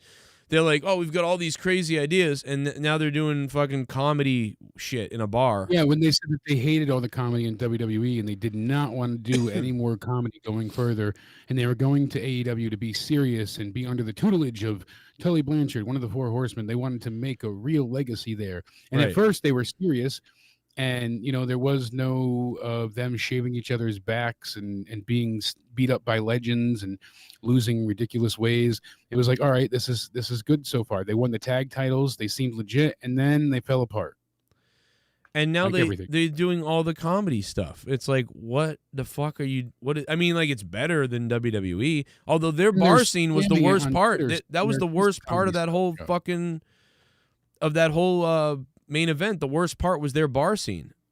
Yeah, that was exceptionally bad. And that I really was not crazy about the Stampede again. I liked what they did in front of fans, but that was only an eighth of everything we got. So thankfully, we'll see what happens going forward, but they were trying to make a big star out of Sammy, and they had quite a few people that they put over that night to try and elevate, so I'm happy with that. Right. Braun Strowman said that back in the 2018 Rumble when he hit Brock for real by mistake, and then Brock laid in a few real shots into the side of Strowman's head. He hit him with a few jabs and whatnot and a knee. Right. Well, he said they laughed about it in the back afterwards. He apologized, and they both kind of said, my bad, and went about their business. He said, we both knew we were going into it, and we the end, we took an inch from each other and gained respect. So I'm surprised it didn't turn into something more, but I was always curious about how that turned out backstage. In the chat, someone's just mentioned, I lost it, but they said, give them credit, I missed who said it, but they said Vince hates wrestling, according to Jim Cornette. Does he? I don't think you really think he does? I don't think he hates wrestling. I don't think he hates wrestling, but I think he's just trapped in his old ways. I think he's clueless right now. But I think he's got so many yes men that just agree with him that he doesn't, see it any other way. Well, he also probably thinks we've gotten out of these things before. I don't know. We're going to have another Legends night coming up this week or next week. Watch. He'll have Stone Cold or somebody coming in to save the ratings, and that's really what will end up happening. So, that's what they've done every time the ratings have been like this, no doubt about it. And that means that they know, they're thinking about it when they do that too, because it's like a panic button move. Their own numbers. Did you notice they have, though, Joe, is that Chelsea Green is in talks of doing Playboy. Oh, yes. So that would be great. Let her be the crazy I don't want that, brow. though. I want her to be on Pornhub. Like, I'm serious. That's the next step. I've seen her pictures, and I'm like, I couldn't care. But, oh, my God, she is unbelievable. Like, I do want to see that. Did you see, or I don't know if you can confirm this now. Maybe it's a lie, actually. Brock Lesnar is back on the WWE site. Anybody? Did you see this? I now it could be a lie, but I took it for to be believable on Twitter. I'm looking right now. I don't see him anywhere here. But let's go through. Someone put up list. Oh, there he is. I found him. He's on there. Yep, he's back on there because one of the reports we heard I was going to bring up earlier is that the Mat Men Pro Wrestling podcast, Andrew Zarian, who was one of the people to bring up the firings yesterday too and some of the leaks, said that Lesnar was early on for SummerSlam plans. They were trying to do something big. I think the concept behind Lesnar is to justify what we're going to pay him, and we need a more consistent touring schedule so we can build to this. And those appearances by Lesnar will help sell tickets. So they want to wait till they're back on the road, and then they're going to announce, hey, now that we're back on the road, Lesnar's coming back in a couple weeks. So you can see him live in person after he re-debuts. That'll help sell tickets, and they're going to try and have him involved with SummerSlam. Will it definitely happen? We don't know. But he could face Bobby Lashley while John Cena takes on Roman Reigns. That could be a really big night for SummerSlam for WWE if that's the case. Because Bobby Lashley and Brock Lesnar has been a dream match for many for a long time. And though we've seen John Cena take on Roman Reigns before and put Roman over, John Cena said that he does want to eventually possibly beat Ric Flair's record. So is this the time for him to do it before he retires? And does he beat a heel Roman Reigns instead of the face one he had to put over before? And also, Brock, a lot of ifs, ands, and possibilities with this. Brock Lesnar had been on a losing streak, kind of putting people over, and so this time off really clears that slate a little bit. And you know what I mean? Like if he'd come back like 3 months to 4 months after, you know, he'd put over a couple different people a couple different times, it would have been like, okay, we don't really. But him coming back now, it feels like he's been gone long enough that it's like, oh shit, he's back. Like, yeah, because he got, you know, beaten. We were sick of him. I'm not when I hear he could be coming back, I'm not like, oh no, no more Lesnar, you know, which is how I used to feel. I used to feel like, oh God, just fucking get out of here. I don't want to see you. Now I feel like, ooh, I'm interested in Lesnar because he's crazy. I could be interested in seeing him return for that one-off if he does it against Lashley. That I mean is what everybody's talking about. And like Gazmania said, probably fired everyone just to pay Lesnar his fees. Yeah, now, or Cardi B, you know, all the room, you know, name the person because there's a lot of, you know. And I shouldn't say, can you believe this? Because of course you can. But WWE didn't want Eddie Guerrero's daughter, Shaw, using his last name in case she sucked. I mean, she explained this on Chris Van Fish Fillet. She said, I remember being told, I'm not going to say by who, but if you suck, then we can't drag your family's name in the mud. So you're not able to use your father's last name. So she was an announcer for a while, but then she left WWE. Which is their problem with just recently made. Which is like the problem with Nia Jax, right? Because they changed, they change her name. So yeah, and you know she recently made headlines because she pulled out of all public appearances due to mounting stress and anxiety. So she's having a bit of an issue, and you know, talking to Fish Fillet there, she said how isn't that ridiculous? They would not let her go ahead and use her name in case she wasn't as, you know, they tried to label it as, oh, we don't want to put pressure, but really they didn't want her to, you know, make her father look bad because it would make them look bad for merchandise, DVDs, all that kind of stuff. Yeah, they don't want to be saying like, no, she's not ready or train her or anything. So she just. But I don't know if I don't know, man. Listen, for right now, I agree with that actually. But when if she is good and comes up, then they should change it to Guerrero because that's the whole story. Yeah, but I mean, while they're training, I don't blame. That's not a bad idea to protect that name and to protect her. She's just doing commentary, you know. Oh, she is. Use the name. She was doing commentary before she left, and okay. I was going to say like, well, you know, I still think, you know, kind of maybe protect it because after you train someone for a while and they get better, now give them their real name. And then it's like they've been good. They're just so good, you know. I don't know. This is a moral dilemma that I'm probably on the wrong side of. But Yeah, I'm laughing. I I'm don't sorry know. at the chat because Bring Up Google Now said she did suffer from severe anorexia, which is something she battled against for quite some time. And he said Nia Jax should try it. But Matt the Yeah. Misfit said, "Is that why Dominic can't use his dad's last name?" I don't know for certain. I can't confirm it, but that would make logical sense then that they don't want even though they acknowledge that that's his son, they don't want to have the full legacy of the namesake because don't they own Mysterio's name? I believe they have that trademark still. Wow. Yeah, I don't know. Cody Rhodes, why he was only Cody for so long. Vince McMahon also saw Braun Strowman as 2 years past his prime. And this is coming from Dave Meltzer. He said it's different if you're paying somebody $250,000 that can run around for a 24/7 title and you're not doing anything with them. But when you're paying a big guy over millions of dollars, he knew when he signed the contract. Do not assume that Vince loves you and he will always take care of you. I'm sure he thought that when he signed the contract. There are top guys. There aren't many of them, but there are top guys. And when they sign these multi-year contracts for big money, they've been able to get no-cut deals. And a couple people told me these top guys sign whatever, and Vince guarantees you a 7-figure deal, but he can cut you out at any time he wants. Wow. See, I would get it written in my contract. I'll take 10% less on my salary, but you can't just fire me.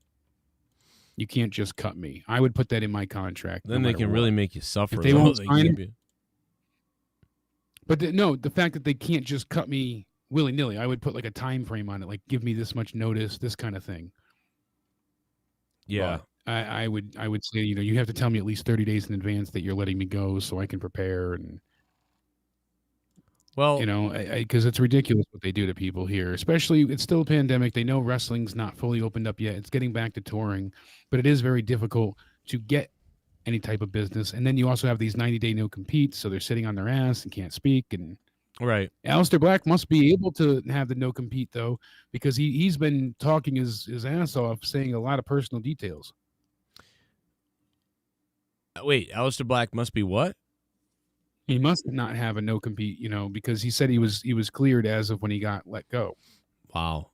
I mean, if I was AEW, Because he's one of the only ones really talking openly, not just saying like, "Oh, it's been great." Like he's giving. Yeah, he went right to details Twitch. Yeah, he went right to live Twitch. away.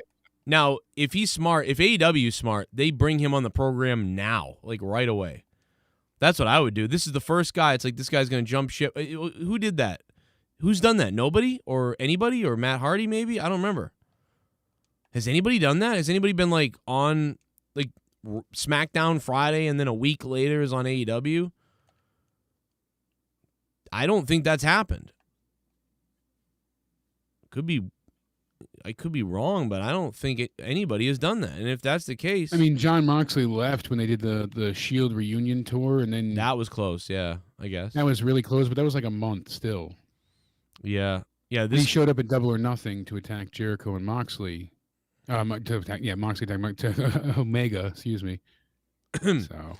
Yeah, so New Japan fan, our friend, got blocked by CM Punk because I guess he tweeted about the AJ Styles thing, and someone said he never said anything it's crazy. Well, here's the tweet: a lot of people snitching on themselves when people tell you who they are. Believe it. Might be unfortunate and disappointing if you're a fan of that person, or it's your grandmother. But fuck them. Goodbye. I yield my time. Fuck you. And he basically went on, calling out AJ Styles. So he's saying that he's snitching on himself. Well, for what? Well, for being a racist. So CM Punk is basically saying AJ Styles is a racist. Now, there's also articles where he criticizes, AJ Styles, for staying quiet about racial equality. But he doesn't just say that. He doesn't just criticize AJ Styles for staying quiet. He says that now you know what he is. Like, what does that mean? That he's a racist? So, and then he goes on talking about what racist people are like. So he's basically saying that AJ Styles is a racist. So I don't know. I didn't say it. He did. Literally, AJ Styles said it. And on top of it all, D-Well, she said today he had 90 days. But originally, yesterday, it was a different story, so that's why I wasn't sure. Okay, so at least that's cleared up. I was curious how he wouldn't have had it, but it was just weird. So he does have it, but he ran right to Twitch, so he is opening his mouth rapidly. It's interesting. And we were and shout out, I don't remember exactly who it was now, but shout out to the multiple people who told me that he was live on Twitch because we had that stream up. We had so many people got to see that because so many other people would have never saw that video or that live stream. And we were lucky enough that you guys tipped us off that he was live on Zelina Vega's channel, all because you're pervs and you jerk off to Zelina Vega's Twitch account. Otherwise, we never would have known. Let's go to the donations. Shit bum. Wait, so Amos must be AJ Slave. AJ is truly a racist and Punk is right, and yeah, I love you, Bullfrog. Now please bust in my 9-year-old asshole. Ooh, what the fuck? And you're a pedo. Bullfrog the Child Predator just donated $5. Thanks for becoming a shit bum. You are fuck me, dude. Fuck off. I'm going to throw up. Met Brian Pillman Jr. today at the gym. It was awesome. That's cool. Yeah, I've hung out with him. Well, I've met him a couple of times. He's a great guy. Called his matches and just said hi to him briefly. I don't know him well at all, but he's been nice and cool every time I see him, obviously. Told him we all loved his dad so much and shit like that. Raj Kapoor. Thank you, Raj Kapoor, for subscribing to the channel, my friend. How are you? Hope you're having a good night. Xbox to WCW to WWE, you know, there's a bunch of examples like that, but we're saying AEW from WWE. No, nothing from AEW. You become a shit bomb. Do you when John Cena come back? Okay, so I think Jake was kind of mentioning it earlier. Evan Sussman, thanks for the donation. Thanks for all the donations recently, Evan. You're awesome. Jake, what do you think? I think it's July, but what do you think? Yeah, it's going to be on the build to SummerSlam, obviously. It seems like he's going against Roman Reigns. That's the popular theory going around with all the YWC wrestling stuff. And I'm Lesnar sure that's Cena 3. If Alistair really doesn't have a no-compete clause in his contract, it would be awesome if he showed up on this Friday's Dynamite. Right. But they already taped them. # missed opportunity.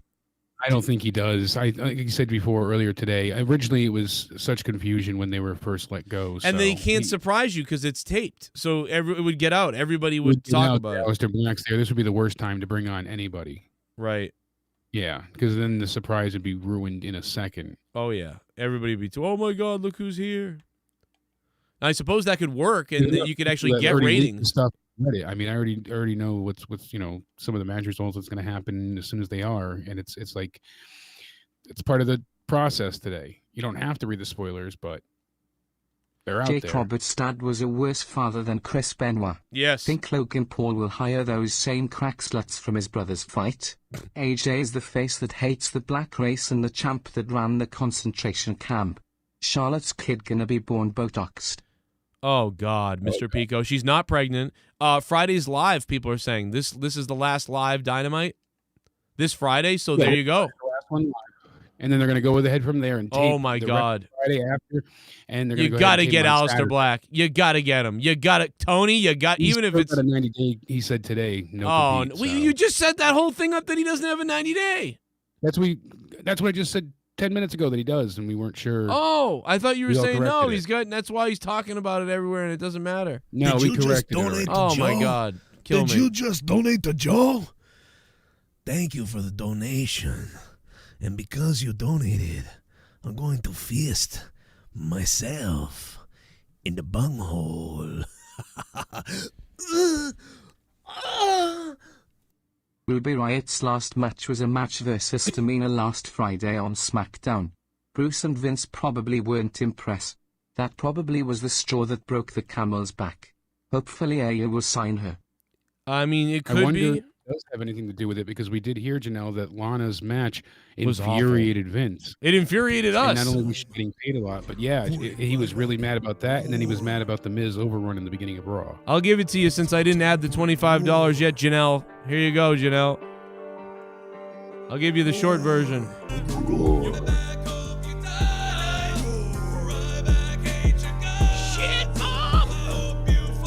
become a shit bomb.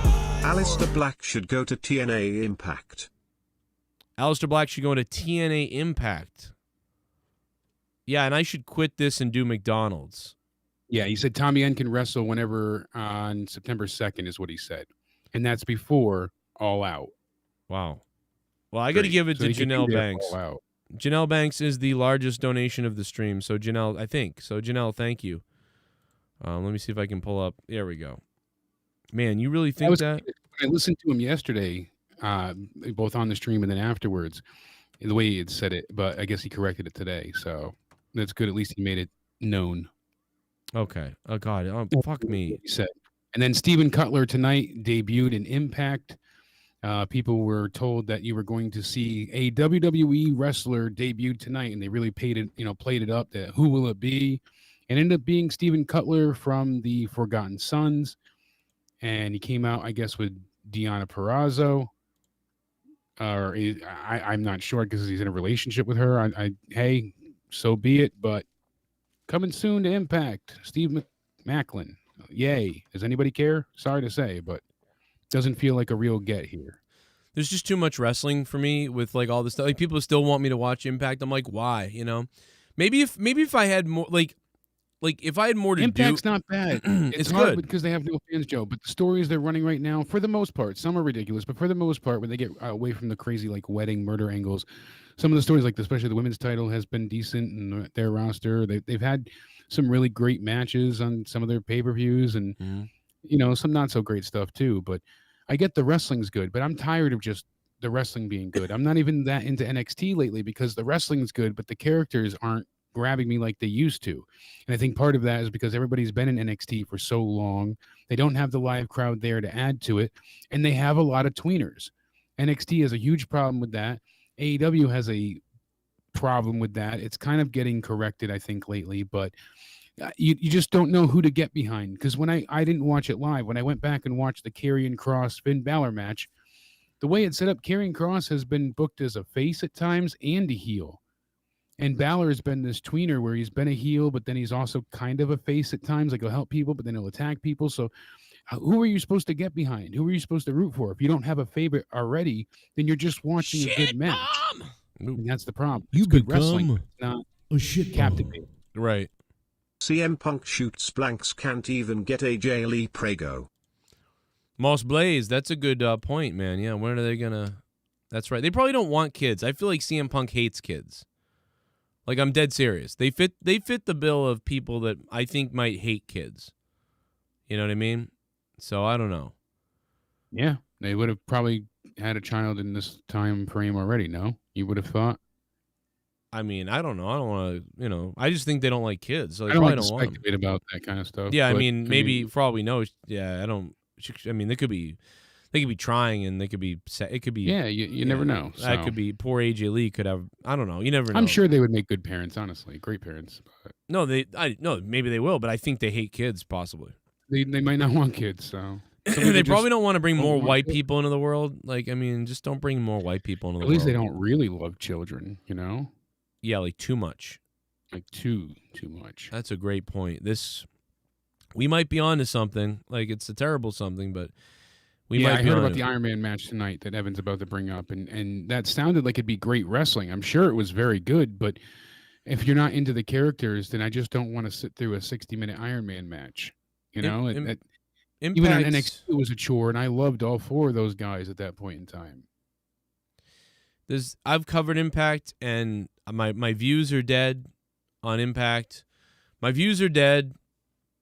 There's no donations. There's no ad revenue. There's no views. It's a lot to watch a 2-hour show and then review it for like 180 people. And then it's just for nothing. Like, even when I put it on Patreon, I reviewed a couple and put them on Patreon. Like, I looked at the numbers and almost nobody watched them. So there's no reason to, like, I mean, like, unless like there was this like group of 20 to 50 people who were like, we want you to cover it, we'll all throw you $5. Like, there's no reason financially to cover it. We're on Patreon signing up wanting to hear right. Impact. There's no gain. I don't gain subs. I don't gain a fan base. My numbers go down because of it. I have to put 3 hours aside. Hear it. We would do it. Right. But people just don't really request it. And then when a few people do, we do it, and then no one listens. So right. It's just not. It doesn't go well. Impact Wrestling have been dickheads to me in the past. Like, they've sucked ass. They've been shitheads to me. I had back and forth where they just stopped interacting because of Barnes. Also the new crew, the new ones. What's his face? I mean, all right. So remember when the lead commentator Josh Matthews like blocked me a while back. Yeah, that was nonsense too. But let me go take a look right now. Do you think I wonder if he's blocked me on my, because I have a new Twitter account, right? He hasn't blocked me since I've had this new Twitter account. Let's go take a look at his Twitter. Oh, I guess, well, he hasn't blocked me because he doesn't know I have a new Twitter, but somebody over there did. Now, that's my issue with Impact, is just so many people over there I think hate me, and I try to cover them before, and they've like literally just given me shit. One time I showed a graphic and they fucking took the video down, and I showed a picture, and I'm like, okay, why would I ever cover this fucking company at this point? You know what I mean? Look at the video they took down when Twitch. I had Bailey on my channel. Remember, and I was just talking about the deletion, and I had not even, it was a GIF that I had off of Google, just a regular GIF image that was playing over and over, and they took it down for that. Yeah, so like, there was no audio, no actual video. It was literally, and it was kind of a blurry GIF too, because I didn't really know what I was doing at that point. And we were just talking about it because I had given Bailey my Comcast login for him to try and watch it, and he couldn't see it that night. So I wanted to talk to him and get his opinion after the fact. I don't know why they continue to, like, make it hard for people. Like, I would cover them probably if, like, I had, again, there was more people watching, or I could be interactive with it somehow. I'd be interested in doing something. I'm more interested in, like, I would rather spend my time, because what I do instead is I commentate wrestling shows. So I get paid a little bit, not a lot, but I get paid a little bit to commentate wrestling shows or to produce wrestling videos for people on the side, and that's what I do that. So I would have to actually be working with the company to cover it. But what I can say is I watched Impact Wrestling on TV the other day. 2 weeks ago. And I was just sitting there casually. It came on the TV. I happened to be on Access, and it came on, and I went, oh, shit, this is Impact Wrestling. I never see it on TV ever. And I'm like, all right. And I just started watching it, and I couldn't turn away, and I was interested in watching it. Yeah. And it was good. At the end of the show, I thought, without fans, I thought it was like a 6 out of 10 without fans. And I'm like, it's better than Raw. It was better than Raw. And I was like, well, that was better than Raw. It's just, there's nothing in it for me. I'm just being honest. Like, there's nothing in it for me to cover it. In fact, there's risk involved in covering it. So unless Impact reached out to me and said, you know what, Joe, we're Impact Wrestling and we want you to review our show, and we want you to talk about it every day and week and whatever, and we want you to cover it, I'd be like, okay, maybe then, okay, you're going to give me a blessing and not attack me, okay, or, whatever, then maybe. But, otherwise, like, no. There's no, you want to hire me to do something over there? I'll do that too. But I'm not, unless I had some security that they weren't going to do stuff like they've done in the past. Too many risks, too many worries, too many negatives. Yeah. AEW recently has taken people out for certain things, but at least those people, I understand, they show videos and stuff like that. I never show videos. Yeah, but they also you for one of them too. So. Yeah, but I don't know. When he didn't show videos for that point, I get Botchamania showing videos, but he does it in a transformative nature. It is fair use, but yeah, I don't know why AEW struck my other video. Still don't know. You still can't see it either. That's just a sad part. I don't know. Yeah, exactly. So because I can't see it, I almost believe them, because that maybe I did show something, because they didn't hit any of my other stuff ever. None of my other stuff. And so I don't know. I've done it before though. The only time, I'll tell you the only time we had success with Impact. We had success when the Hardys thing was going on, the deletion stuff happened, because first of all, the ratings, they had 800,000 viewers. So when they had 800,000 viewers and 600,000 viewers, there was enough people watching that my reviews did somewhat well. Like, they were kind of like a mini AEW. At the time, we would get 300 to 400 to 500 people watching my Impact reviews. So that was it. And even during that time, Impact wasn't cooperating, and they were also coming after me for things. And I don't show any video. So the only one that came on was Mike Bennett, and that was only because I know him. And so, I don't know. Weird. Yeah, he was willing and helpful. Good guy. And then great locker room then, too. Yeah, Matt Hardy.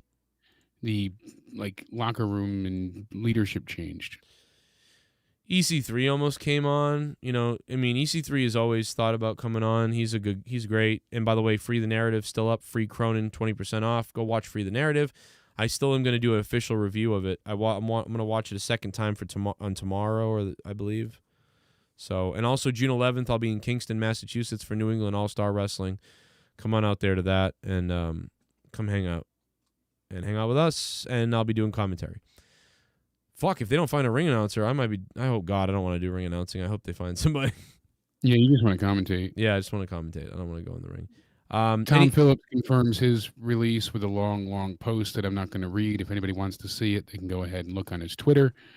But he just basically says, I went on the Sports Media Podcast and I had the chance to address my future. Thank you to them. And now he precisely talks about his 9 years in WWE. Says he was hired at 23 and what they did and how they changed him. And he said, my name is Tom Hannafin. It's time for the next chapter. Wow. So interesting there. Ruby Riott also issued her own statement.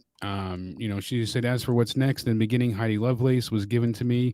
At the end, Ruby Riott was taken away. So I don't know what I'll be called or where I'll end up, but please know this is far from over, and thank you. And she was always entertaining in the ring and on, promos and things like that. So we'll see what happens with her in the future. They even changed Adam Pearce's backstage role.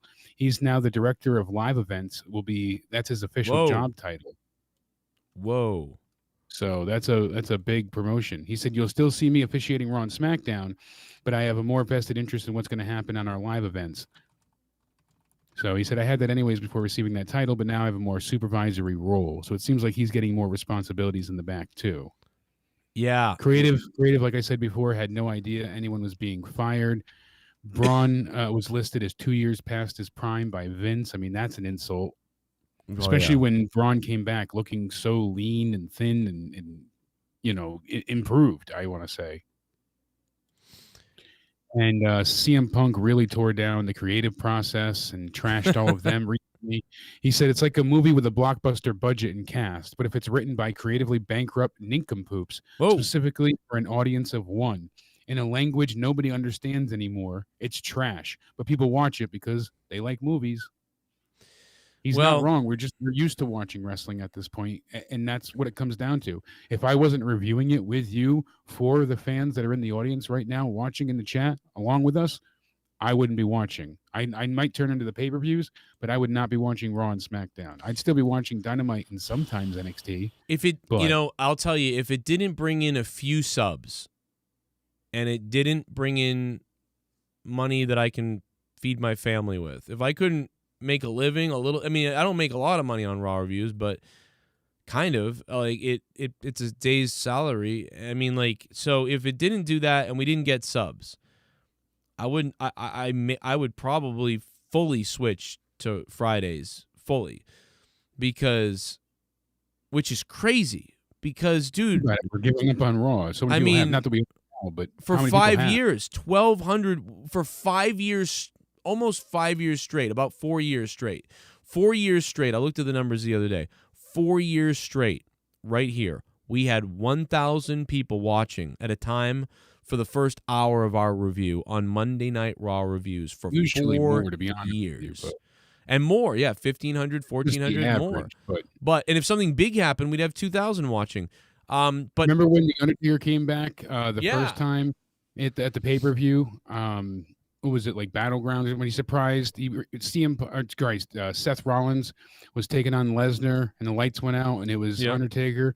The next night when they had that pull apart fight, I'm going to kill you. You're going to have to. All that stuff. We had something like 7,000 viewers that night at peak point. And I was like, oh my God, this is insane. I was going nuts. Insane. It was crazy. That's when I was first starting to help you out on the reviews. Dave was still here and I was just helping with things. Yeah, that shit was insane back then. That was back when every Raw review I did would get over 30,000 views. Every Raw review I did. Now, granted, to be fair, there was no one else reviewing Raw. Like, I was like the only one except Fred Ricciani and Bruce before he took off. So there was no competition. Reviewing it live. Yeah, exactly. People were reviewing it, just not live. You were reviewing it live. Yeah, people were reviewing it and then uploading it later and stuff. I was the only one that was live, and I had donations, and I was... And then I Sean. make sure because people always say, "Oh, other people were covering." Yeah, we know, Yeah. but live. Yeah, I was the only one. I was one of the only ones live. There was actually other people too who were doing it, but they just never got numbers. It'd be like 5 watching, 2 watching. They were because JD was never going live until recently. Right, but kind of changed the narrative on that, saying he's been live for a long time. But that actually- wasn't the case. me and him actually started doing wrestling around the same time. I actually did start first, but it was almost right, barely. It was like the only reason why you can give it to me is because I was randomly reviewing wrestling like every couple months or couple weeks, and it was on your other random. channel. And on this one, but yeah, we really started around the same time, and so interesting though. But yeah, because he was doing just Call of Duty and doing like State of the Union addresses with, And Call I of was Duty doing and hockey. just that stuff. I was and doing then sports. He started to add a weekend show, and then he brought in off the script. Then he All started right. doing the reviews. All So right, yeah. All right, yeah. Let's go to the donuts. it was just a weekend thing to begin with. Bomb! You become a shit bomb. They had a 60-minute and Iron Man match tonight with TJP versus Josh Alexander for the X Division Championship, and they went over to 60 minutes. Whoa. God damn it. That's a long match. TJP. I don't know. I mean, that sounds crazy. Like I said, TJP is great. I've always been a fan of his when he was Calling in that. cruiserweight. I like Perkins, but that's a long match, and you got to be fans of these people to stay interested, I feel like. Bavanis, thanks for subbing. Yeah, that's really interesting. That's a long match, though. I mean, that's a long I bet you time to Josh have to Matthews stay. lost his voice before that was over with. I know, right? Because, I mean, think about Iron Man matches and how they've happened in the WWE, and there's usually, for the most part, some type of interference, spectacle. Very, very rarely do you get where they just rely on the two wrestlers. They usually always have people come in and cause a distraction, and they have to have that to kill some of the time. Not so much Shawn and Brett, obviously, but others like The Rock and Triple H and Benoit's one, and so going forward. But right. Point being is that, so if this is just a straight through match and it goes over 60 minutes, if you're not invested in either one of these two, I guarantee it's good, but I wonder if they do enough to keep your interest. Yeah, I don't know. I mean, long. I might have gone 30 minminutes, but I mean, we'll see. Maybe I'll watch it. Maybe this will be the thing I watch, but I don't know if I'll review it. That depends on. I've also heard a rumor, take it with a grain of salt, but that some of the releases that come are going to be from NXT UK because they have a large roster over there that are currently their payment is being supplemented by the way the NXT UK brand is being able to pay their wrestlers. Part of it comes from basically not a government contract, but it's like a subsidiary payment that they get. So WWE is not fully responsible for paying all of the NXT UK wrestlers, but that's ending very soon. And they have a large roster over there. And a lot of people are barely ever used because they're not in front of fans. And the weekly show is very short. So they're not able to get everybody on there. Somebody called us yesterday or called me yesterday and said this. They said UK for sure and even NXT. Oh, really? Yeah. NXT. See, I didn't hear NXT anymore, but I heard because the only one I saw from NXT was Santana Garrett, at that point. But I don't know. Anything's possible. Here's the other thing. The original 3 I heard was Bray, Keith, and Alistair Black. And Alistair Black was the only one to be legitimate. So. Keep your eyes out tomorrow because the rumor people said, today or tomorrow. So tomorrow's the day to watch if there's releases tomorrow. So that's the big thing. Releases tomorrow if there's no releases tomorrow, then I don't know if there'll be anything else. But tomorrow is the day to watch for sure. If it doesn't happen, then they're 0 for 3 after, or they're 1 for 3. But if it happens tomorrow, that's 2 for 3 on the rumor mill, so that's not bad. Now they have a very, very large roster right now for the TV ridiculous. show that they have. I don't think they're going to be around too much longer. I mean, I don't know. Maybe they will be, but in a very low key way. I don't know who watches the UK right now. What the numbers are. Yeah, they got a solid group of people. It's a good promote little thing. It's just I don't know how their logistics turn out with that. I mean, that's more white people getting fired. That's fucking hilarious. But yeah, that's about it, man. That's all I got to say. I don't have any other news for me. So if you got anything else, When I just counted, just the stars themselves, not referees and other talent and announcers and all that, I was up to like 47 or 48 before I lost count. So that's a big roster for a small show. right? Well, So I can see that certainly happening, and it's unfortunate, but Matt the Misfit did let us know that Impact is welcoming back a limited number of fans for Slammiversary this year. So that's interesting. And they're going to go on sale tomorrow at 10 a.m. Eastern. And it'll be at the Skyway Studios in Nashville, Tennessee.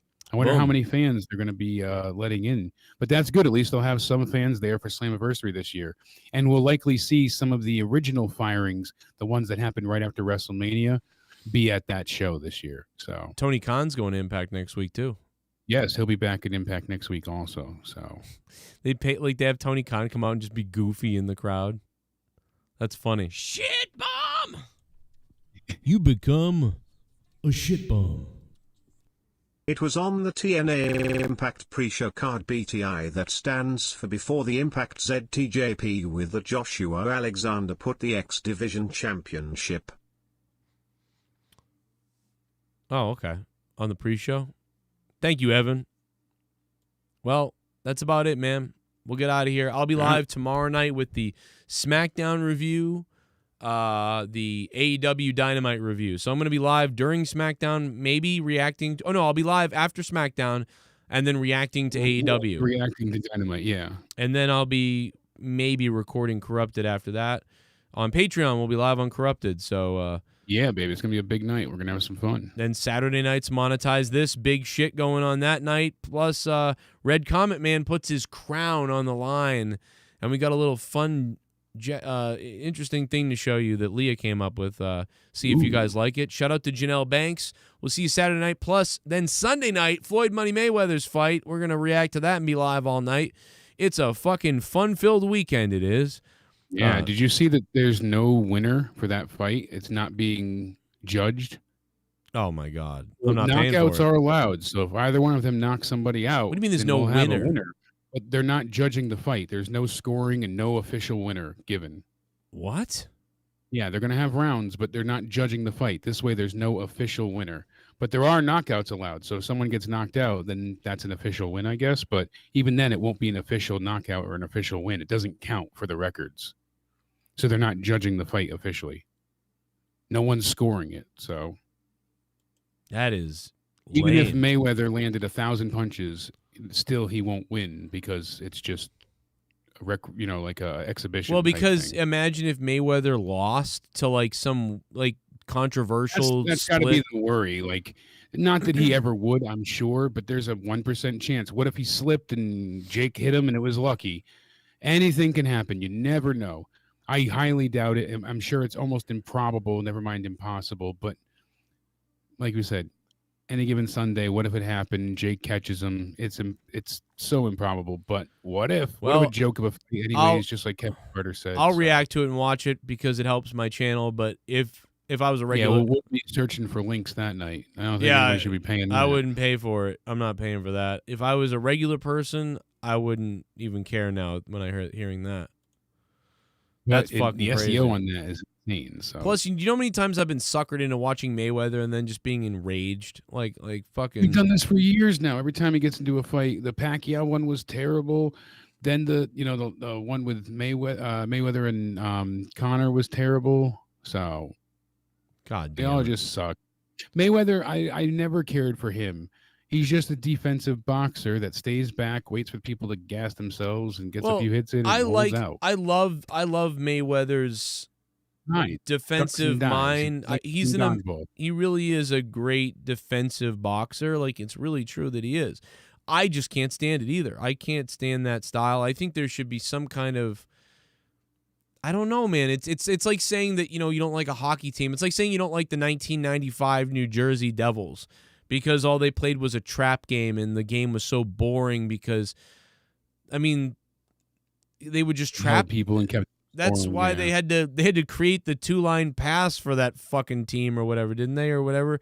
Or they took it away. I don't remember, but it was just nuts, dude. That team was awful hockey. Like, the hockey they played was so enraging. But if you were a New Jersey Devils fan, you were like, "This is awesome," It was legal too, but it was frowned upon. That was the thing, but they didn't care. So It was unsportsmanlike in a way, but no one cared because it worked. So Yeah, well, we'll see what happens. Okay, Logan. I said Jake. I messed up, but they're all the same to me. So Well, I like Jake better. Jake is more exciting to me. Logan's a bitch. see, I out of the two, I would take Logan over Jake personally. Well, Jake's more douchebag. Logan's a better person. Logan's a better human being, I think. As an excite factor, yeah, Jake's got more charisma. I want to see I would Jake rather knocked see out. Jake at Mania getting stunnered. Yeah, no like doubt. I want Jake knocked out, but Logan Paul, I don't care as much. I'd rather see Jake fucked up. Yeah, I'd rather see Jake knocked out as well. So I'm with you there. Rigged anyway, says Ryan the Heel. Most people. Oh, you know it's rigged because it's all millions of dollars and huge paydays, and Yeah. I wouldn't have said no to this either. Of course not. Because it's just all money. But Yeah, DJ Scandalous. He might have. Who knows if he paid his fucking opponents? Yeah, the boxing has gone to shit. So Jake has been criticized over and over for having easy fights. And especially against Ben last time. Now we'll see what happens against Tyrone Woodley or whoever he's facing next. well, put him in an MMA cage, then I'll believe it. Well, he's facing MMA guys in boxing, and that's the issue. Yeah, I want him that's to face a champion boxer. No, get Even in if it's I want to get in an MMA cage and have a real fight. That's what I want to see. I would like to see that, but then they do. Oh, we got to train. So at least now, I'd rather see him go up against legit boxers. but than imagine- have him train for MMA. Imagine Mayweather and Jake Paul or Logan Paul in a cage in an MMA cage fight. I know about that. Now you could get your hands on Floyd. Because you can grab him, kick him, take him down to the ground. He can't get away. Right. Now I'd pay to see that. Floyd You tell me. relies on ref stoppage and breakups and running away the whole time. And if Floyd taps out or gets hurt or whatever, I mean, who cares? It's not a boxing record. He still has a perfect record. How is it even for I'd bragging pay. rights? Oh my God! Because no winner. How do you brag? The only thing it is a huge purse payday. Right. I'm not saying good for them for getting their bag. Get your money, but oh, dude, that would be so you're wild. a fool if you rent this pay-per-view. Dude, I'm sorry, you are. that That would be- Triller I one last would- time with Jake Paul with the huge robot behind him. I mean, that was so ridiculous, anyways. I would pay. I would, dude. I would pay so much to see like a cage fight with anybody. As long as they're in the cage, then I believe it much better, much more that way. No, I mean, I like the New Jersey. I mean, New Jersey was awesome. The New Jersey Devils in '95 were awesome. They're just awful to watch if you're not a New Jersey fan. It was like It's harder to rig MMA my fights God. too. yeah, it's like watching probably for Patriots football fans. Boxing, it's easier to rig as far as I've read on, because I read a few books on how. Oh Christ, what was his name? It was the guy that rigged for the mafia for cheating for years for boxing. I had to write a report on it in college. Now I can't remember his name. Yeah, But anyway, he was a boxer and he would constantly take dives and falls, and he knew like how many punches he could take before he would actually hurt himself. So he was able to utilize that in fights, and it was all like a systematic dance. So it was wrestling, but in a boxing ring, basically. So Right. they made it all predetermined so they could build him up and make him the next fighter, so that when he did lose, they got a big payday. Then they build him up again, and it was the mafia controlling it. But it was a really interesting thing to see how they could rig it so easily. yeah, that's depressing. And believable is what I'm saying, so that people wouldn't know. Oh, he's just taking, like, you could set up the punches, and he knew, like, I could take 6 good hits to my head at like 40%. The last one will knock me out. So you can hit me this many times this hard before I'll go down. Right. That's crazy. So Well, the Bruins made me happy tonight. So thank you, Bruins, for making me sexy tonight. you got that overtime. Thank you guys for being here and hanging out. What's up to Tim Drake, man? I haven't seen him in a while. Timmy Drake, what up? And Kevin Carter, what's up, Kevin? Ryan, good night. DJ King, Mike Tyson, stay in your grandpa barbecue. Like, that was another exhibition fight that was like, remember when he was like, I won the fight, and then, like, I won the fight. What? You guys are crazy. All right, we're out of here. We're gonna go out to the Ryback song. Good night. Hit up Jake on Twitter, guys, if you want to support Jake at Countdown Ended, at JCS Commentary. Me on Twitter, follow us there, and we'll see you tomorrow night, Friday night. Remember, And get ready for the Jake and Joe podcast. That'll be out at some point soon on Patreon. We'll have Jake and Joe podcast on Patreon. Tomorrow night's all the wrestling shit. And then monetize this Saturday night. Once again, we'll see you then. Good night. I think it's about time for a Ryback roar. Thank you, guys. See you on Patreon, too. I think it's about time. Shout out to Melman7, became a new patron. $5. Thank you. Roar. I got my kids to bed, yeah. I think. Unless they got out of bed. I hope. Finish. I don't know, Leah. it. You have to ask Leah that. Finish it. Ryback Roar. Roar.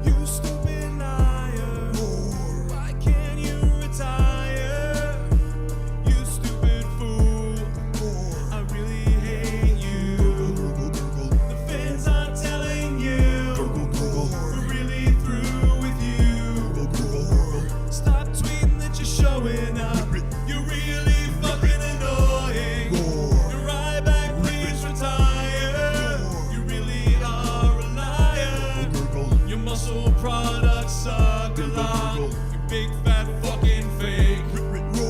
Ryback, please retire. You stupid fucking liar. We hate your guts, and I hope you die. Ryback, I hope. Ryback, roar. Die in a pit of spikes. Pit of spikes. Die in a pit The of Suns are beating LeBron. Roar. Ryback, please die. Ryback, roar. Please die. Ryback, please die. Ryback, please retire. You really are a liar. We all hate your guts, and we're sick of all your bullshit. Ryback, hope you die. Roar. Ryback, hate your guts. Hope you fucking die. You wanna fuck with me? Shell shock. Roar. In a pit of Roar. and it's out of line. Then I hope you die. Pit of spikes. Roar. Fucking roar. Ryback, please retire.